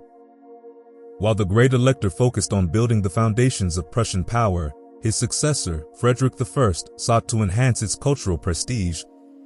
Austria and the Turks, Christendom's defender. Austria, under the long reign of Emperor Leopold I, faced a challenge from the resurgent Ottoman Empire. The Turks, under the able leadership of the Cuprili dynasty of viziers, sought to expand their dominion, threatening Vienna and the heart of Europe. The struggle between Christendom and Islam was further complicated by the rivalry between Austria and France. Louis XIV, ever opportunistic, initially allied with the Turks against Austria, but later shifted his stance, alarmed by the growing power of the Ottomans. In 1683, the Ottoman army, led by the ambitious Kara Mustafa, laid siege to Vienna. The fate of Europe hung in the balance as the outnumbered Austrian forces, led by Charles of Lorraine, desperately awaited reinforcements. It was the arrival of the Polish king, John Sobieski, that turned the tide. In a stunning victory, the Christian forces, under Sobieski's command, routed the Ottoman army, saving Vienna and halting the Turkish advance into Europe. The Battle of Vienna led to Austria, with the support of Poland and Venice, forming the Holy League, launching a counteroffensive that pushed back the Turkish frontiers. The Ottomans, weakened by internal divisions, corruption, and military stagnation, gradually lost ground.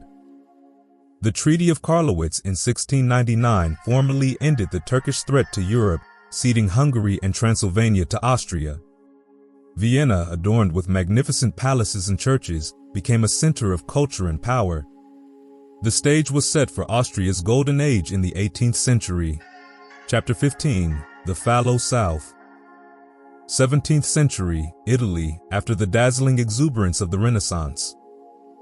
The land lay fallow, as if it were gathering strength for future endeavors. The poor found comfort in the rituals and festivals of the church, placing their faith in the intercession of saints and the Virgin Mary. This unwavering belief allowed them to bear the heavy burdens of poverty, exploitation, and oppression. The church's immense wealth, derived in part from the contributions of the poor, was a source of both pride and resentment. While the Italian Inquisition of this era was comparatively less brutal than its Spanish counterpart, it still wielded considerable authority. One of its most notable victims was the Spanish priest Miguel de Molinos, whose teachings on quietism, emphasizing direct communion with God, were deemed heretical. Popes struggled to curb corruption and nepotism within the church, with varying degrees of success. The rise of nationalism and the increasing influence of secular thought eroded the papacy's power. Portugal, a nation reforged in the fires of independence. While Italy lay fallow and Spain declined, Portugal experienced a resurgence in the 17th century, fueled by its hard-won independence from Spanish rule. Following the coronation of John IV in 1640, Portugal engaged in a struggle to defend its newfound freedom. With the support of allies France and England, the Portuguese successfully repelled Spanish attempts to reconquer their land. The Treaty of Lisbon in 1668 formally recognized Portugal's independence, marking a new chapter in its history. Under the leadership of Pedro II, Portugal strengthened its ties with England through the Methuen Treaty. This pact, while beneficial in the short term, ultimately led to a dependence on English-manufactured goods and the flow of Portuguese gold into British coffers. The discovery of gold in Brazil in 1693 brought a wave of wealth to Portugal, allowing Pedro II to maintain a lavish court, but this did little to stimulate domestic industry or diversify the Portuguese economy. Antonio Vieira, a Jesuit priest, emerged as a powerful voice for social justice and reform. His sermons and writings advocated for the rights of indigenous populations in Brazil and challenged the practices of the Inquisition. His efforts led to temporary suspension of the Portuguese Inquisition, the twilight of empire, Spain's descent into decadence.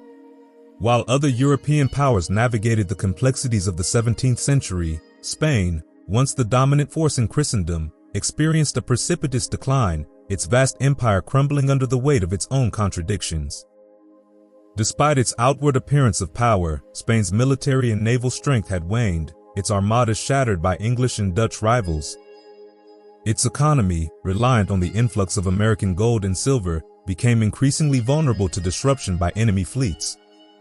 The Spanish aversion to trade and industry, coupled with a reliance on imported manufactured goods, created a vicious cycle of economic decline.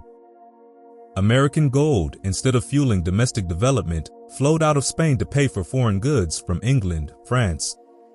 As poverty gripped the nation, the upper classes continued to hoard and display their wealth. The Inquisition, despite its waning influence, remained a symbol of Spain's intellectual stagnation. The Index Librorum Prohibitorum effectively barred the entry of new ideas, isolating Spain from the intellectual currents sweeping through Europe. The embodiment of Spain's decline was Charles II, a sickly and feeble king who presided over the final years of the Habsburg dynasty. His inability to produce an heir plunged the nation into a succession crisis, pitting France and Austria against each other in a struggle for control of the Spanish Empire. Spain, once the mightiest empire in the world, had become a pawn in the game of international politics, its fate determined by the ambitions of foreign powers. Chapter 16: The Jewish Enclaves. The survival of the Jews throughout 19 centuries of hardship and revenge is a somber strain in the history of ignorance, hatred, courage, and resilience. Deprived of their national home, forced to find shelter in ethnic pockets among unrelenting foes, subject at every turn to contumely and oppression, to sudden confiscation, expulsion, or massacre, holding no weapon of defense but patience, subtlety, desperate resolution, and religious faith. They lived through such adversities as no other people in history has borne. Their will was never broken, and out of their poverty and grief they raised up poets and philosophers who had prepared the spiritual foundations of the Western world. The Sephardim. The Sephardim are the Jews of Spanish or Portuguese origin. In Spain, by 1595, a Spanish bishop could express satisfaction that converted Jews had been successfully assimilated by intermarriage, and that their descendants were now good Christians. The Inquisition did not agree with him and persecuted secret Jews into the 1660s. In Portugal, despite all dangers of detection, crypto-Jews found precarious place in Portuguese life as writers, professors, merchants, financiers, even as monks and priests. The most prominent physicians were secret Jews, and at Lisbon the Mendes family developed one of the greatest banking firms in Europe. Many Portuguese Jews fled to Spain to escape the Portuguese Inquisition, which they found even more ferocious than the Spanish. After Philip III of Spain died, the Portuguese Inquisition renewed its reign of terror, burning at the stake or in effigy hundreds of Portuguese Jews and reconciling thousands more with lesser penalties. Risking life and abandoning property, thousands fled from Portugal, as formerly from Spain, to all quarters of the world. The great majority of the Sephardic exiles sought refuge in Islam. In these centers, the Jews were subject to political and economic disabilities, but rarely to physical persecution. Jews rose to prominence not only as physicians but in affairs of state.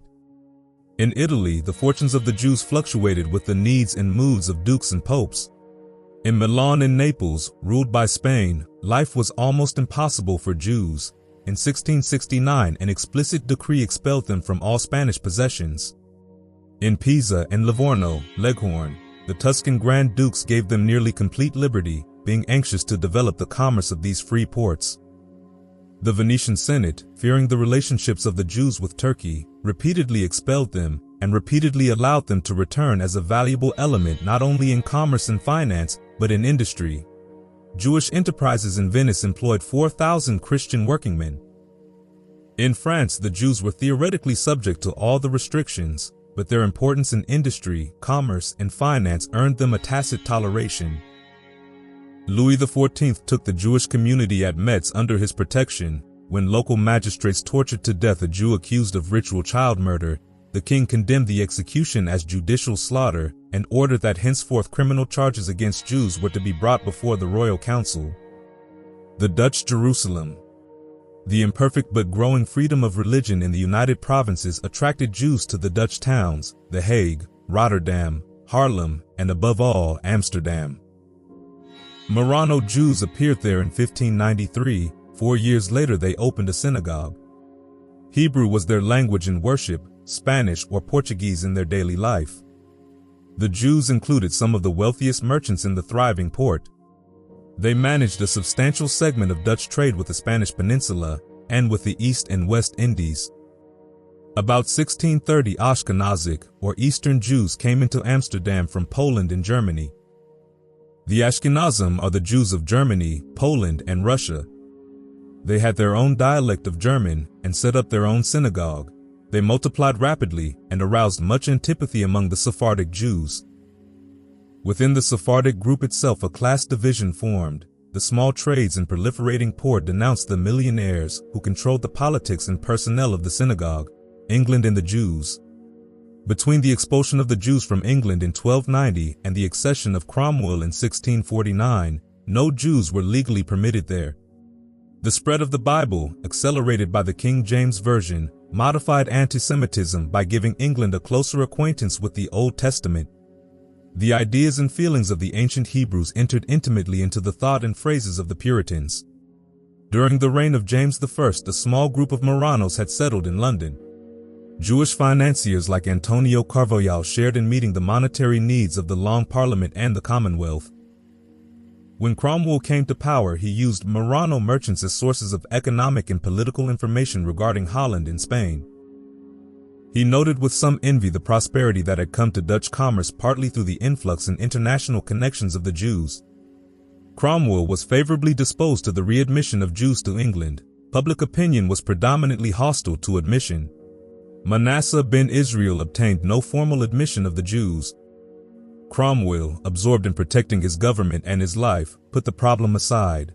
However, he awarded Manasseh a yearly pension of £100 out of the public treasury. When the Restoration came, Charles II remembered the financial support given him in his Dutch exile by Mendes da Costa and other Hebrews. He perceived the advantages that had already accrued to England from the mercantile enterprises of the London Jews, and he winked an eye on further immigration, the Ashkenazim. Despite medieval crusades and 1,000 vicissitudes, there remained in 1564 substantial Jewish settlements in Germany. The 30 Years' War left the Jews of Germany relatively unharmed. After the Peace of Westphalia, the Hebrew settlements in Germany expanded rapidly. Ever since the 12th century, the Jews of Central Europe had been developing their own Yiddish dialect, composed mostly of German words with Hebrew and Slavic additions, and written in Hebrew characters. Literate Jews continued to study Hebrew, but the secular publications of the Ashkenazim became predominantly Yiddish. Jews had entered Poland from Germany in the 10th century. Despite an occasional massacre, they prospered and increased under the protection of the government. With some exceptions, the rulers of Poland in the 16th and 17th centuries were among the most liberal monarchs of their time. The inspirations of faith. To understand the hostility of Christians to Jews, we must go back into the mind of the medieval Catholic and the Reformation Protestant. They remembered the crucifixion, but they did not remember the large crowds of Jews that had heard Christ gladly and had welcomed him into Jerusalem. To protect that faith, the Christians of Europe sought to isolate the Jews with geographical barriers, political disabilities, intellectual censorship, and economic restraints. The Jewish mind, sharpened by hardship, oppression, and study, developed in trade and finance an acquisitive subtlety never forgiven by their competitors. The ethics of the Jews, like those of the Puritans, placed no stigma upon wealth. The rabbis recognized it as the support of charity, the sinews of the synagogue, and the last resort to buy off persecuting kings or populace. The religion of the Jews, like their character, suffered from the poverty, introversion, and expense of ghetto life. Heretics. Since Jewish communities had unrelenting enemies, religion was the life and the law. The rabbis discouraged secular studies that might open even a sliver of religious doubt. One of the Jewish heretics was Uriel Acosta of Amsterdam. Acosta converted to Judaism after being raised Catholic in Portugal. The same spirit of inquiry and independent thought that had led him to leave the church made him uncomfortable within the equally rigorous dogmas of the synagogue. The Amsterdam rabbis, whom he called Pharisees, warned Acosta that they too would ban him unless he retracted. He refused and openly ignored the regulations of the synagogue. Excommunication was pronounced against him in 1623, excluding him from all relations with his fellow Jews. Perhaps for this reason, and because he wished to marry again, Uriel decided to submit to the synagogue, to recant his heresies, and, as he put it, to become an ape among apes. He rose from this humiliation not reconciled, but furious. Chapter 17. From Superstition to Scholarship. Impediments. Despite the advances in science from individuals like Copernicus, Vesalius, and Galileo, superstition remained a powerful force in 17th century Europe. Most people believed in supernatural beings that could influence natural events, and omens, dreams, and astrology were widely accepted. Belief in witchcraft was particularly pervasive. Though skeptics were growing in number, the majority of people, including prominent clergy, still believed in the power of witches. Executions for witchcraft continued, particularly in Scotland, though they began to decline as legal and judicial officials became increasingly skeptical. Censorship and intolerance also hindered the growth of knowledge. While France's internal conflicts limited the effectiveness of censorship, other countries like Cologne, Brandenburg, and even England after the Act of Toleration continued to suppress dissenting views. Both Catholic and Protestant denominations believed in the suppression of those who deviated from their interpretations of the Bible. However, the seeds of toleration were being sown. The critical study of the Bible began to emerge, and the increasing number of religious sects made social order without some form of tolerance increasingly difficult. Education. Knowledge was spreading through various means, including newspapers, journals, and universities. Book circulation increased rapidly, and libraries expanded their collections, making knowledge more accessible. The Bodleian Library in Oxford and the Bibliothèque Royale in Paris grew substantially, and new libraries were founded in Berlin and London. Education systems were recovering from the disruptions of the previous decade's wars. Elementary education was gradually becoming more widespread, though England lagged behind. Compulsory elementary education was implemented in various European states, but in England, the prevalence of private religious schools and the reluctance of the ruling classes to educate the poor delayed this development. In France, Catholic education remained dominant. Parish schools provided elementary education under the control of the church. Universities in this period were generally in decline, stifled by theological disputes and outdated curricula. Milton criticized the English universities for their focus on sophistical trash, and similar complaints were leveled at universities across Europe. A few new universities were founded, but they remained small and largely bound by tradition. The scholars. Despite the challenges of the era, scholarship continued to advance. Thomas Stanley published The History of Philosophy, which included a volume on Arabic philosophy. Edward Pocock's work on Syrian versions of the New Testament shed light on Islamic civilization, challenging European assumptions about the East. Richard Simon's critical analysis of the Bible sparked controversy. He argued that the Old Testament was not entirely written by the authors traditionally ascribed to it, and that it had been altered over time. Though he attempted to maintain his orthodoxy, his work was condemned by Bossuet and suppressed by the authorities. Chapter 18. The Scientific Quest. The European aristocracy, though content with religion for the masses, also found amusement in scientific pursuits. The International of Science. The heart of this scientific revolution was its international character. In France, the Académie des Sciences, evolving from informal gatherings of scientists, received a royal charter and funding in 1666. England's scientific academies were private foundations, only incidentally indebted to the government. The Royal Society of London, founded in 1662, brought together scientists, poets, architects, and aristocrats, united in their pursuit of knowledge. The society maintained communication with scientists across Europe. Its emphasis on natural processes and law helped discredit superstition and the persecution of witches. Through publications and journals, scientists from across Europe were able to share their findings and form a united front in the pursuit of knowledge. This international exchange of ideas, transcending national boundaries and religious differences, marked a significant step towards a more enlightened world. This new international science required precise instruments, and mathematics became the most crucial tool for giving experience a quantifiable and predictable form. Pierre de Fermat worked on number theory, analytical geometry, and probability calculus, even anticipating elements of differential calculus. His work, primarily communicated through letters to friends, displayed a passionate enthusiasm for mathematical discoveries. Statistics. Another significant development was the emergence of statistics as a scientific discipline. John Grant, an Englishman, pioneered the field by analyzing London's burial records. He formulated principles of statistical prediction, noting that certain social phenomena, though unpredictable in individuals, can be calculated with relative accuracy for large populations. He also estimated London's population in 1662. Edmund Halley, the English astronomer, used statistics to create mortality tables and calculate the odds of death at various ages. This work provided a foundation for life insurance companies, transforming the business into a more precise science. Astronomy. The scientific revolution also extended to the heavens. Recognizing the importance of astronomy for navigation, Louis XIV of France funded the construction of an observatory in Paris. Jean Piccard, leading expeditions from this observatory, estimated the Earth's equatorial diameter. Giovanni Domenico Cassini, an Italian astronomer invited to Paris by Louis XIV, discovered 4 new moons of Saturn and the division in Saturn's ring that now bears his name. In England, James Gregory designed the first reflecting telescope, later improved by Newton. Edmund Halley recognized Newton's genius in predictions about the return of comets, debunking superstitions and solidifying the growing authority of science. Physics.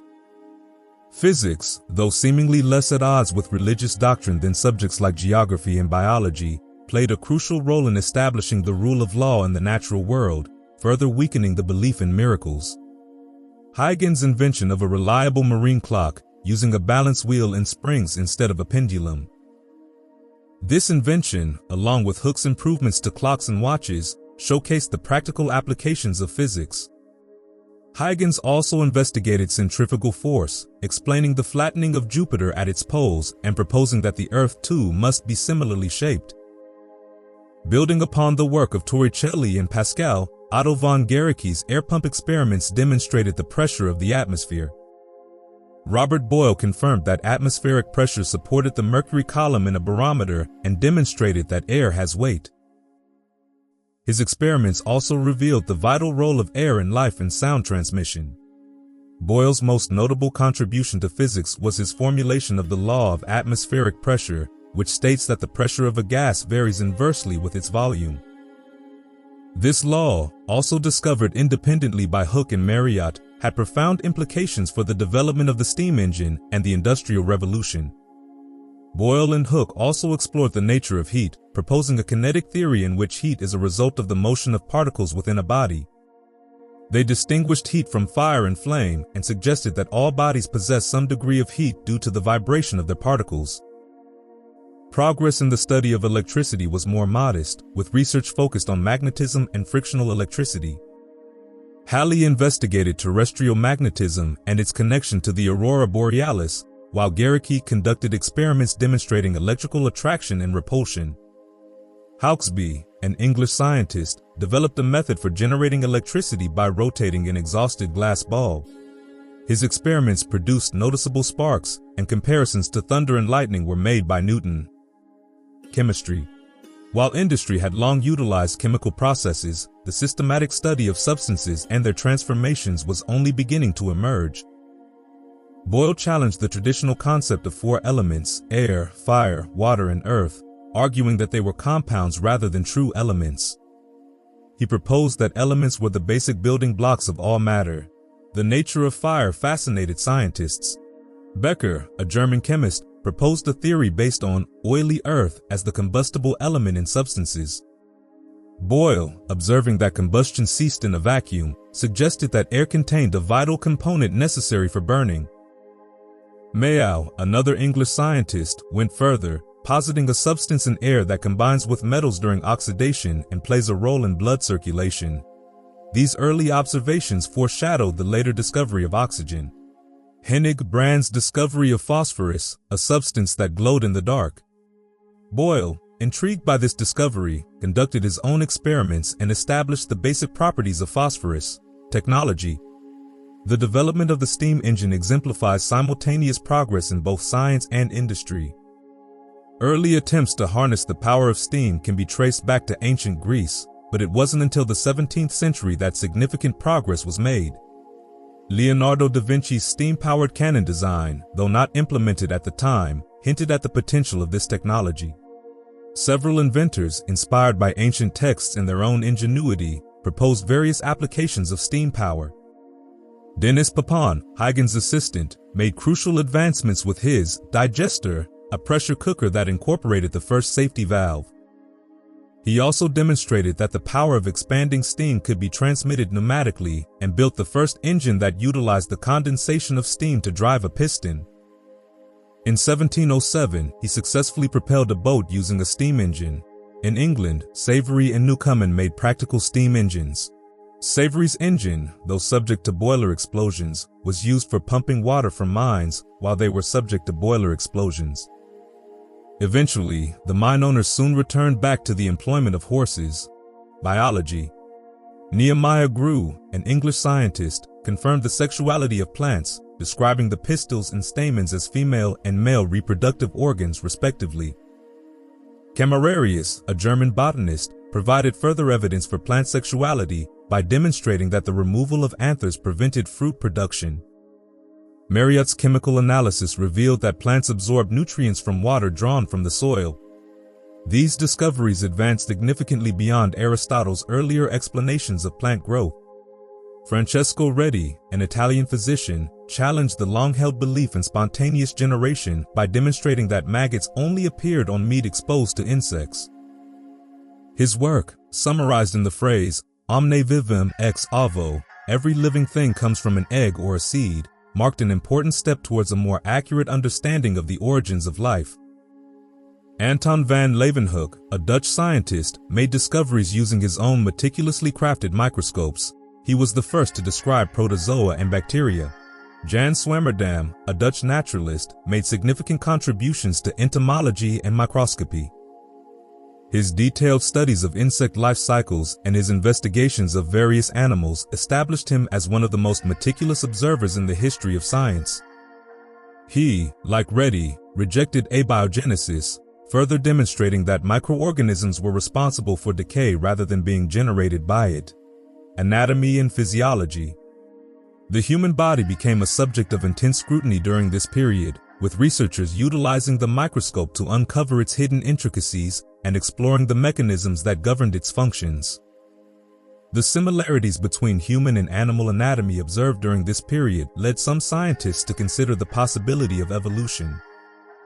Tyson's comparative analysis of humans and monkeys suggested an evolutionary link, but fear of theological controversy prevented further exploration of this idea. Chapter 19. Isaac Newton. The mathematician. Isaac Newton, born in 1642, the same year Galileo died, displayed a greater aptitude for mathematics than for the prescribed studies at the public school in Grantham. In 1665, 23-year-old Newton began working on what he called fluxions, now known as calculus. He described his method as determining quantities based on the velocities of the motions or increments with which they are generated. He only published this method 39 years later in 1704, after Leibniz had developed a rival system of differential calculus. This led to a bitter dispute that disrupted scientific collaboration for a generation. Although Newton acknowledged Leibniz's independent discovery of calculus in the first edition of Principia in 1687, the controversy was reignited when Leibniz implied that Newton's fluxions were derived from his own work. The physicist. Newton's scientific fame stemmed from his work on calculus and gravitation. Beyond mathematics, Newton devoted his attention to understanding light. He conducted optical experiments with prisms and built telescopes. His observations led him to the groundbreaking discovery in 1666 that white light is not simple but a compound of colors. The genealogy of gravitation.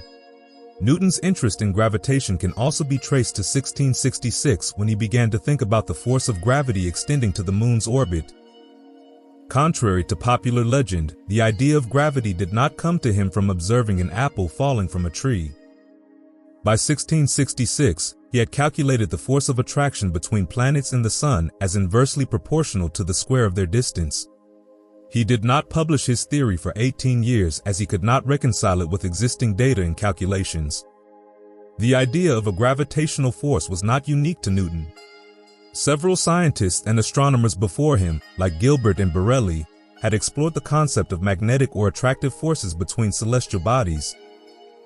Kepler considered the force of gravity inherent in all celestial bodies and initially proposed the inverse square law before later rejecting it. Hooke, in 1674, also anticipated Newton's theory of gravitation, suggesting that all celestial bodies have an attractive force towards their centers and attract all other celestial bodies within their sphere of activity. He also suggested that this attractive force increases the closer the bodies are to each other. However, Hooke did not provide a mathematical proof of this principle, which is what was needed to explain the paths of planets. It was not until 1684, when Halley asked Newton about the orbit of a planet under the inverse square law, that Newton's work on gravitation was revived. Newton, having made the calculations in 1679, realized that his theory aligned with Kepler's findings that planetary orbits are elliptical. New astronomical data published in 1671 and 1672 further supported his calculations, leading him to conclude that the force that makes objects fall to the earth is the same force that keeps the moon in its orbit. The Principia. Newton presented his theory of gravitation in the Philosophiae Naturalis Principia Mathematica, published in 1687. Newton defined the three laws of motion. Every body continues in its state of rest or of uniform motion in a straight line, unless it is compelled to change that state by forces impressed upon it. The change of motion is proportional to the motive force impressed and is made in the direction of the straight line in which that force is impressed. To every action, there is always opposed an equal reaction. Evening. Beyond his scientific pursuits, Newton also held practical positions and demonstrated administrative ability. He was elected to Parliament in 1689 and served until 1690, then was re-elected in 1701. He became president of the Royal Society in 1703 and was knighted in 1705. In his later years, Newton, though a man of wealth, experienced recurring health issues, including gout and bladder stones. He died in 1727 at the age of 84 and was buried in Westminster Abbey. Chapter 20, English Philosophy. The Deists.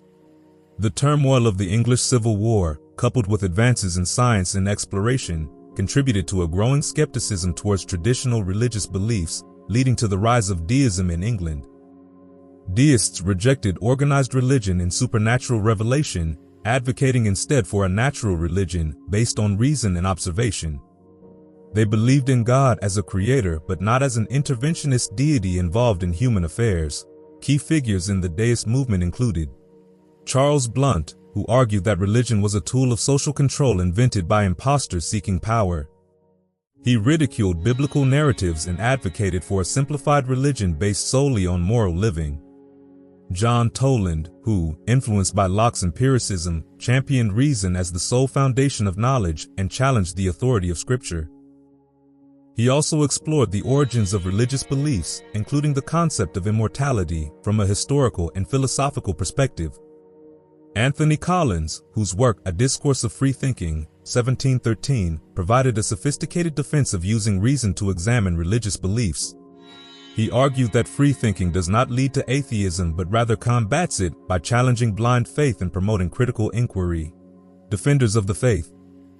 The spread of deism and skepticism provoked a strong response from defenders of Christianity, who sought to reconcile faith with reason and evidence. Charles Leslie, in a short and easy method with the deists, argued that the evidence for biblical narratives and miracles was as credible as historical accounts of figures like Alexander the Great. Samuel Clarke, a scientist and theologian, attempted to demonstrate the existence and attributes of God through logical arguments akin to geometrical proofs. He also argued that Christian revelation was necessary to guide human morality. Richard Bentley, a scholar and critic, challenged the scholarship and arguments of deist writers like Collins, defending the authenticity and authority of the Bible. Jonathan Swift, known for his satirical wit, ridiculed Collins' arguments for free thinking, suggesting that most people were incapable of thinking critically and that social order required adherence to established beliefs. John Locke, 1632 to 1704.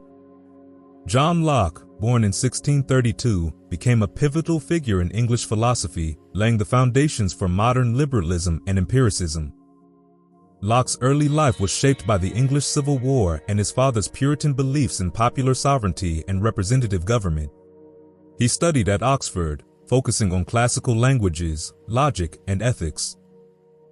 Fearing persecution for his association with Shaftesbury, who opposed the monarchy, Locke went into exile in Holland, where he encountered the philosophy of Gassendi, which emphasized the role of experience in shaping the mind. In his two treatises of government, Locke refuted the theory of the divine right of kings, arguing instead for the sovereignty of the people and the right to revolution against tyrannical rulers. Locke's political philosophy heavily influenced the American Declaration of Independence and the U.S. Constitution. His ideas on the separation of powers, limited government, and individual liberties became cornerstones of modern democracy. Locke's essay concerning human understanding explores how the mind acquires knowledge, arguing that we are not born with innate ideas but rather that all knowledge derives from experience.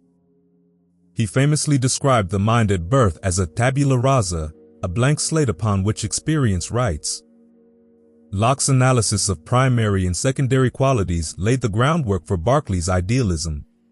By questioning the nature of substance and suggesting that both mind and matter are ultimately unknowable, Locke opened the door for more radical interpretations of reality. Locke's exploration of the relationship between mind and body led him to suggest that it was possible for matter to think, a controversial idea that sparked debate and influenced later materialist philosophers. Despite advocating for reason as the ultimate guide in all matters, Locke also acknowledged the limits of human understanding and argued for the importance of faith in matters beyond the reach of reason. He maintained a personal belief in Christianity and sought to reconcile its teachings with rational principles. Locke was a strong proponent of religious toleration. He argued that the state should not interfere in matters of individual conscience and that individuals should have the freedom to choose their own beliefs. His ideas on toleration influenced the separation of church and state in the United States. Chapter 21, Faith and Reason in France. Cartesianism, the philosophical system of René Descartes, initially experienced widespread popularity in France, even captivating the attention of fashionable salons. The French Academy's definition of philosopher in 1694 reflected this influence, blurring the lines between philosophy and science. However, this popularity was short-lived. Descartes' system, with its foundation of doubt, mechanical worldview, and attempted reconciliation of traditional religious beliefs, proved inherently contradictory and vulnerable to attacks from both religious and scientific perspectives. The more orthodox aspects of Cartesianism faded, and what remained was a foundation for scientific materialism that would fuel the Enlightenment. Pierre Bayle, the architect of doubt. Pierre Bayle, born to a Protestant family in the shadow of the Pyrenees, became a towering figure of the Enlightenment. His intellectual journey led him through the complexities of religious belief. His early life was marked by religious turmoil. His conversion to Catholicism and subsequent return to Protestantism instilled in him a deep awareness of the fragility and potential for conflict inherent in religious convictions. Exposure to the works of Descartes during his studies in Geneva further fueled his questioning of established dogma. His academic career was repeatedly disrupted by the growing persecution of Protestants in France, forcing him to seek refuge in the more tolerant atmosphere of the Dutch Republic. It was in Rotterdam that Bayle grew as a scholar and public intellectual. His Pensées diverses sur la comète, miscellaneous thoughts on the comet, challenged widespread superstition surrounding the appearance of a comet in 1680. He argued that such celestial events were natural phenomena governed by fixed laws, not divine pronouncements of doom. He boldly questioned the connection between religious belief and morality, arguing that atheists could be as virtuous as believers. The revocation of the Edict of Nantes in 1685, a devastating blow to the Protestants, spurred Bayle to pen his powerful defense of religious tolerance, Commentaire philosophique. He refuted the use of scripture to justify persecution, arguing that compelling religious uniformity led to conflict and suffering. He advocated for the freedom of conscience and the separation of religious belief from political power, extending his plea for tolerance even to non-Christians.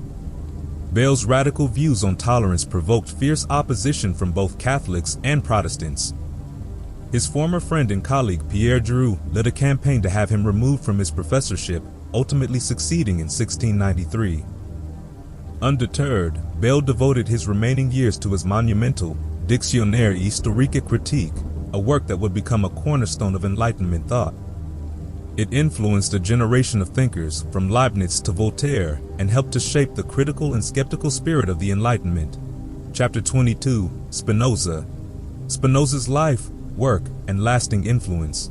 The young heretic. Spinoza was born into a Jewish family in Amsterdam. Spinoza, a young man with an exceptionally active mind, began to develop his own heretical ideas, questioning traditional doctrines and the authority of Scripture. Spinoza's growing doubts about his faith were brought to the attention of the synagogue leaders. Understandably, they felt a responsibility to protect their community and the toleration they enjoyed. Spinoza's ideas, which challenged not just Jewish but Christian doctrines, threatened to unsettle the very foundation of the society they lived in. Spinoza's teachers tried to persuade him to abandon his heresies. Mortera, his teacher, made an emotional plea to his favorite student, who allegedly responded with a cutting remark about teaching his instructor how to excommunicate. The synagogue leaders tried to appease Spinoza with a pension, but he refused to compromise his intellectual freedom. Eventually, he was formally excommunicated from the Jewish community, facing social isolation and the threat of violence for his beliefs, theology and politics.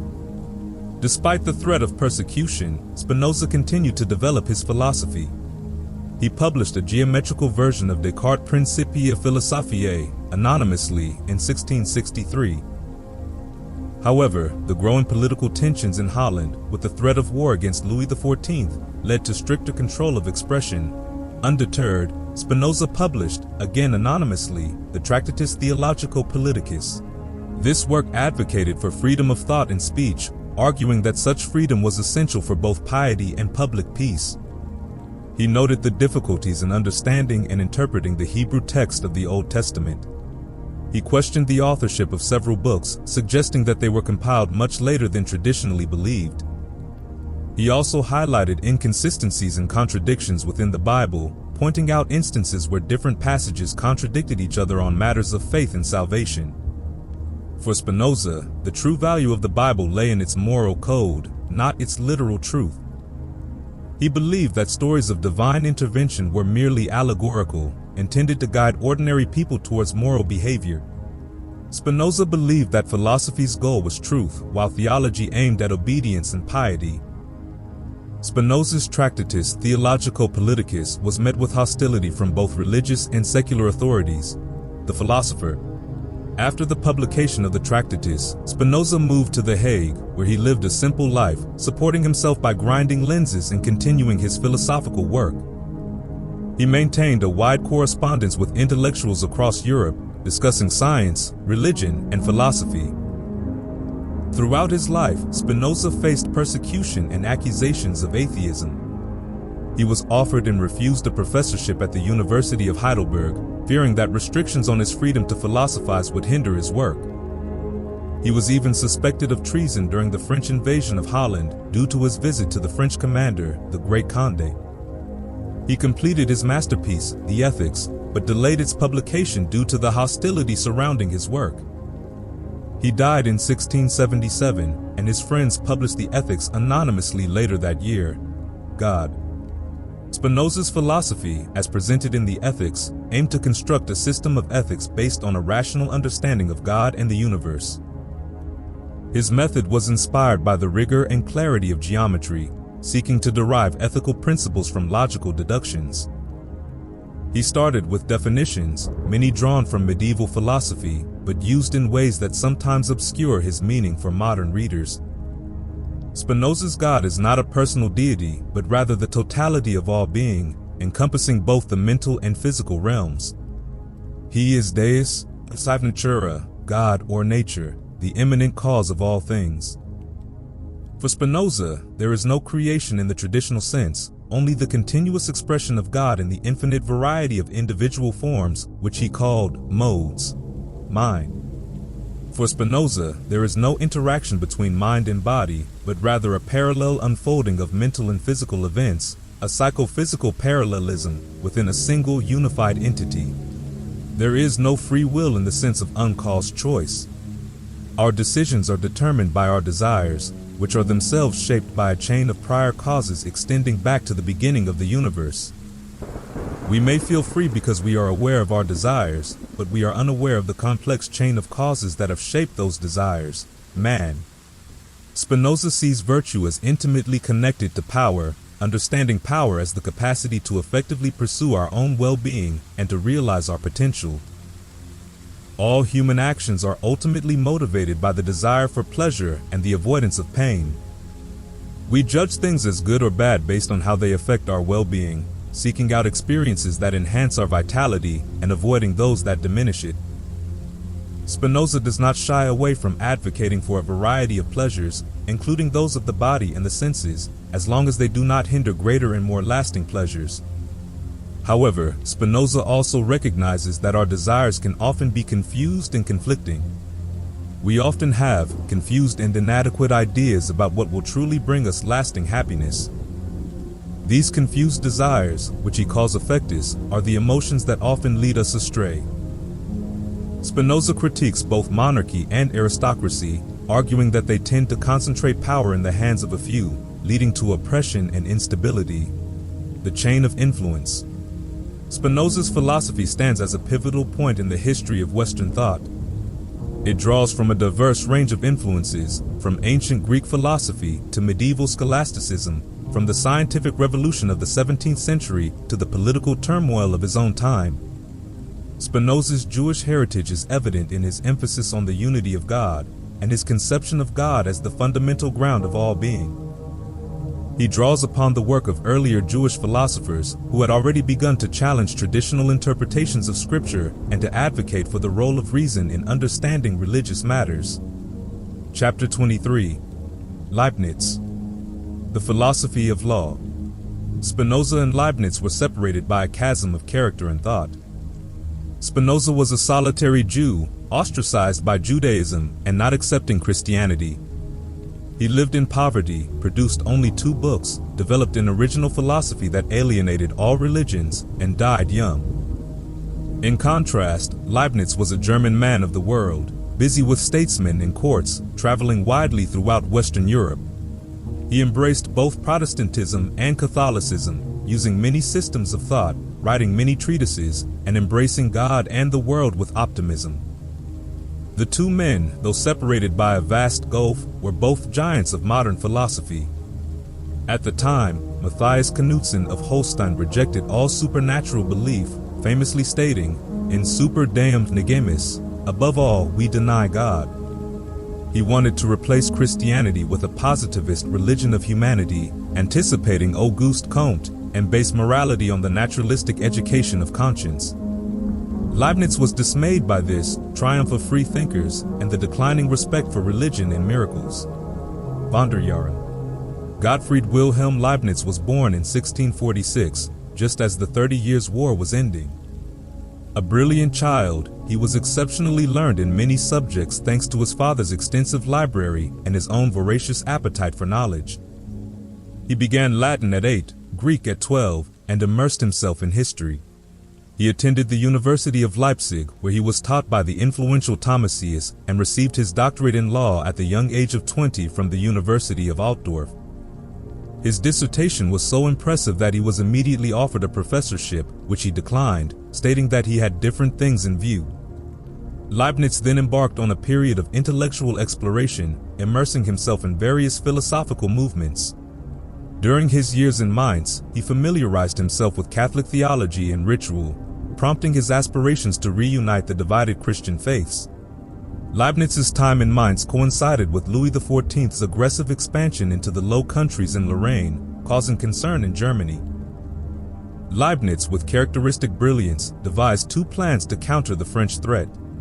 The first was a defensive alliance of Western German states called the Rheinbund. The second was a bold proposal to redirect Louis's ambitions towards conquering Egypt from the Turks. This plan, however, was never successfully implemented. Upon returning to Paris, he devoted himself increasingly to mathematics, inventing a calculating machine that improved upon Pascal's by adding multiplication and division to its functions. He was elected a member of the Royal Society in 1676. By 1675, he had formulated the differential calculus and, by 1676, the infinitesimal calculus, devising his own highly effective notation along the way. The historical consensus now acknowledges that while Newton made his discovery of calculus first, Leibniz arrived at his findings independently and published his version earlier with a superior system of notation. Leibniz and Christianity. Leibniz's efforts to reconcile Catholicism and Protestantism raised questions about the sincerity of his Christian beliefs. While his published works strongly defended core Christian doctrines and criticized contemporary freethinkers, his personal religious practice was less devout.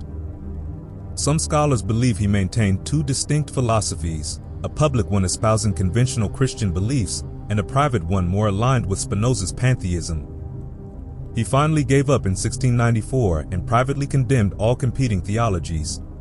He remained, outwardly and loosely, a Lutheran until his death. Was God just? Pierre Bell, in his Dictionnaire historique et critique, had questioned Leibniz's views on the compatibility of faith and reason, free will and God's omnipotence, and the existence of evil in a world created by a benevolent God. Bell advocated for abandoning attempts to prove religious doctrines, arguing that such endeavors only highlighted their inconsistencies. Responding to Bell's question about God's allowing Eve to be tempted, Leibniz argued that free will, essential for morality, necessarily implied the possibility of sin.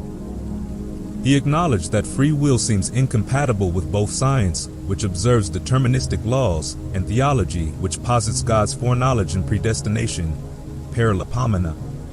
Despite its philosophical weaknesses and Voltaire's scathing critique in Candide, Leibniz's Theodicy became his most popular work. However, his intellectual legacy extends far beyond this controversial work, encompassing significant contributions to various fields, including mathematics, physics, biology, geology, and even sonology.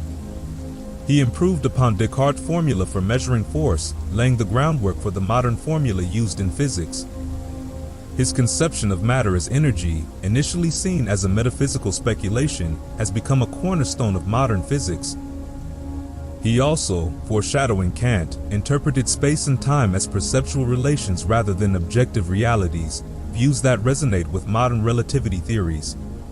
Leibniz extended the concept of a law of continuity, which he saw operating in the organic world, to the inorganic realm, suggesting a continuous chain of being connecting all entities through imperceptible gradations. Leibniz's intellectual curiosity reached beyond Europe to encompass Chinese philosophy, as demonstrated by his work Novissima Scientia 1697, the latest news from China. He believed that the Chinese had made significant advancements in philosophy, mathematics, and medicine that could benefit Western civilization, advocating for cultural exchange with the East, particularly through Russia. Despite his extraordinary breadth of knowledge and intellectual accomplishments, Leibniz's life ended in relative isolation and neglect. He never married, choosing to dedicate himself entirely to his work. He lived a simple life, often working through the night, his social interactions limited primarily to intellectual pursuits. His dream of establishing academies in major cities was realized only in Berlin. His efforts to secure an influential position at the imperial court in Vienna were met with limited success, earning him the title of imperial counselor in 1712, but no significant appointment. Leibniz died in Hanover on November 14, 1716, from gout and stone, largely forgotten by his contemporaries. His death went unnoticed by the Berlin Academy, the German court in London, and even most of his friends, who had become estranged due to his prolonged absences. His funeral was attended only by his former secretary, with no clergy present to perform religious rites for the philosopher who had spent much of his life defending religion. The 17th century, while not entirely abandoning its ties to tradition, marked a decisive shift towards a future shaped by the power and perils of human reason. It set the stage for the Enlightenment, which, for better or worse, would transform the landscape of Western thought and society. Chapter 24: The Sun Sets. Madame de Maintenon, the uncrowned queen. After the death of Queen Marie-Therese, Madame de Maintenon, the former governess to the king's illegitimate children, became the most influential figure in Louis XIV's later reign. Her rise to power and her subsequent marriage to the king in 1684 when she was 48 has sparked debate among historians. Was she a scheming villain or a pious woman? Her influence over the king was undeniable. She served as a buffer between him and the world, managed courtiers and place seekers, and provided domestic tranquility in his otherwise demanding life. Her private writings reveal a deep piety and a sincere desire to guide the king towards a more religious path. Her influence extended to matters of state. She advocated for charities, promoted devout Catholics to office, and even attempted to moderate the king's extravagance. However, her piety had its limits, and like many Catholics of her time, she approved the revocation of the Edict of Nantes, though she may have sought to mitigate its cruelty. The Grand Alliance, 1689–97. Seeds of Resentment. The seeds of Louis XIV's downfall were sown in a series of costly wars. Under Colbert's successors, France's heavily regulated economy began to crumble.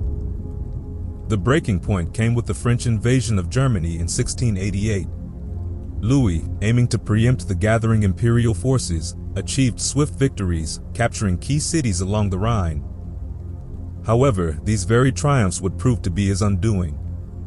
The brutal devastation of the Palatinate in 1689, on Louvois' advice, further inflamed European sentiment against France. German writers portrayed Louis as a barbarian, worse than the Turks, and called for his deposition. This wave of outrage led to the formation of the Grand Alliance in 1689, uniting England, the Empire, Spain, and others against France. The war that ensued drained France's resources. Despite initial French successes, the tide began to turn. The combined strength of the alliance, coupled with internal economic woes and the growing exhaustion of the French people, pushed Louis towards seeking peace. The war concluded with the Peace of Ryswick in 1697. Though France retained some gains, it was a hollow victory, leaving the nation exhausted and vulnerable. The Spanish problem, 1698 to 1700, the looming crisis. As the ailing Charles II of Spain neared his end, Europe braced itself for a new conflict, the question of succession to the vast Spanish Empire.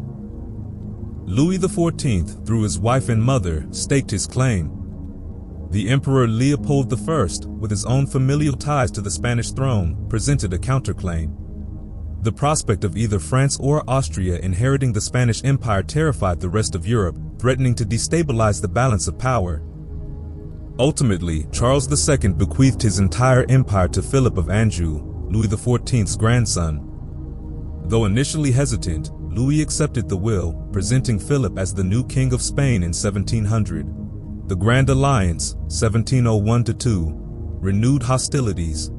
The seemingly peaceful transition of power was short-lived. Emperor Leopold, feeling cheated, refused to recognize Philip V. He rallied his former allies, arguing that the union of French and Spanish interests posed a dire threat to Europe. Louis XIV's actions only served to confirm these fears.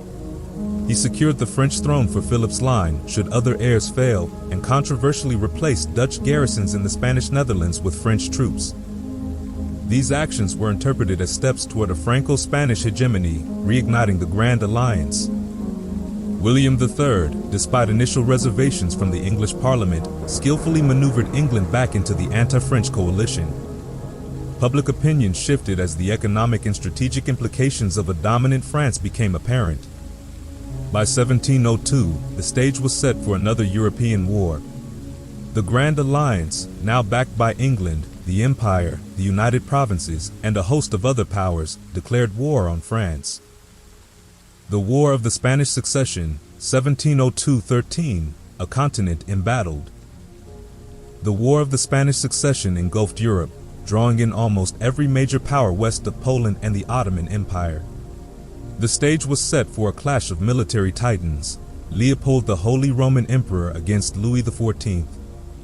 Louis XIV, facing a Europe united against him, poured France's resources into a desperate struggle for survival. The war's early years witnessed a series of stunning Allied triumphs. Leopold's forces captured Vienna. The capture of Gibraltar in 1704 solidified British control over the Mediterranean.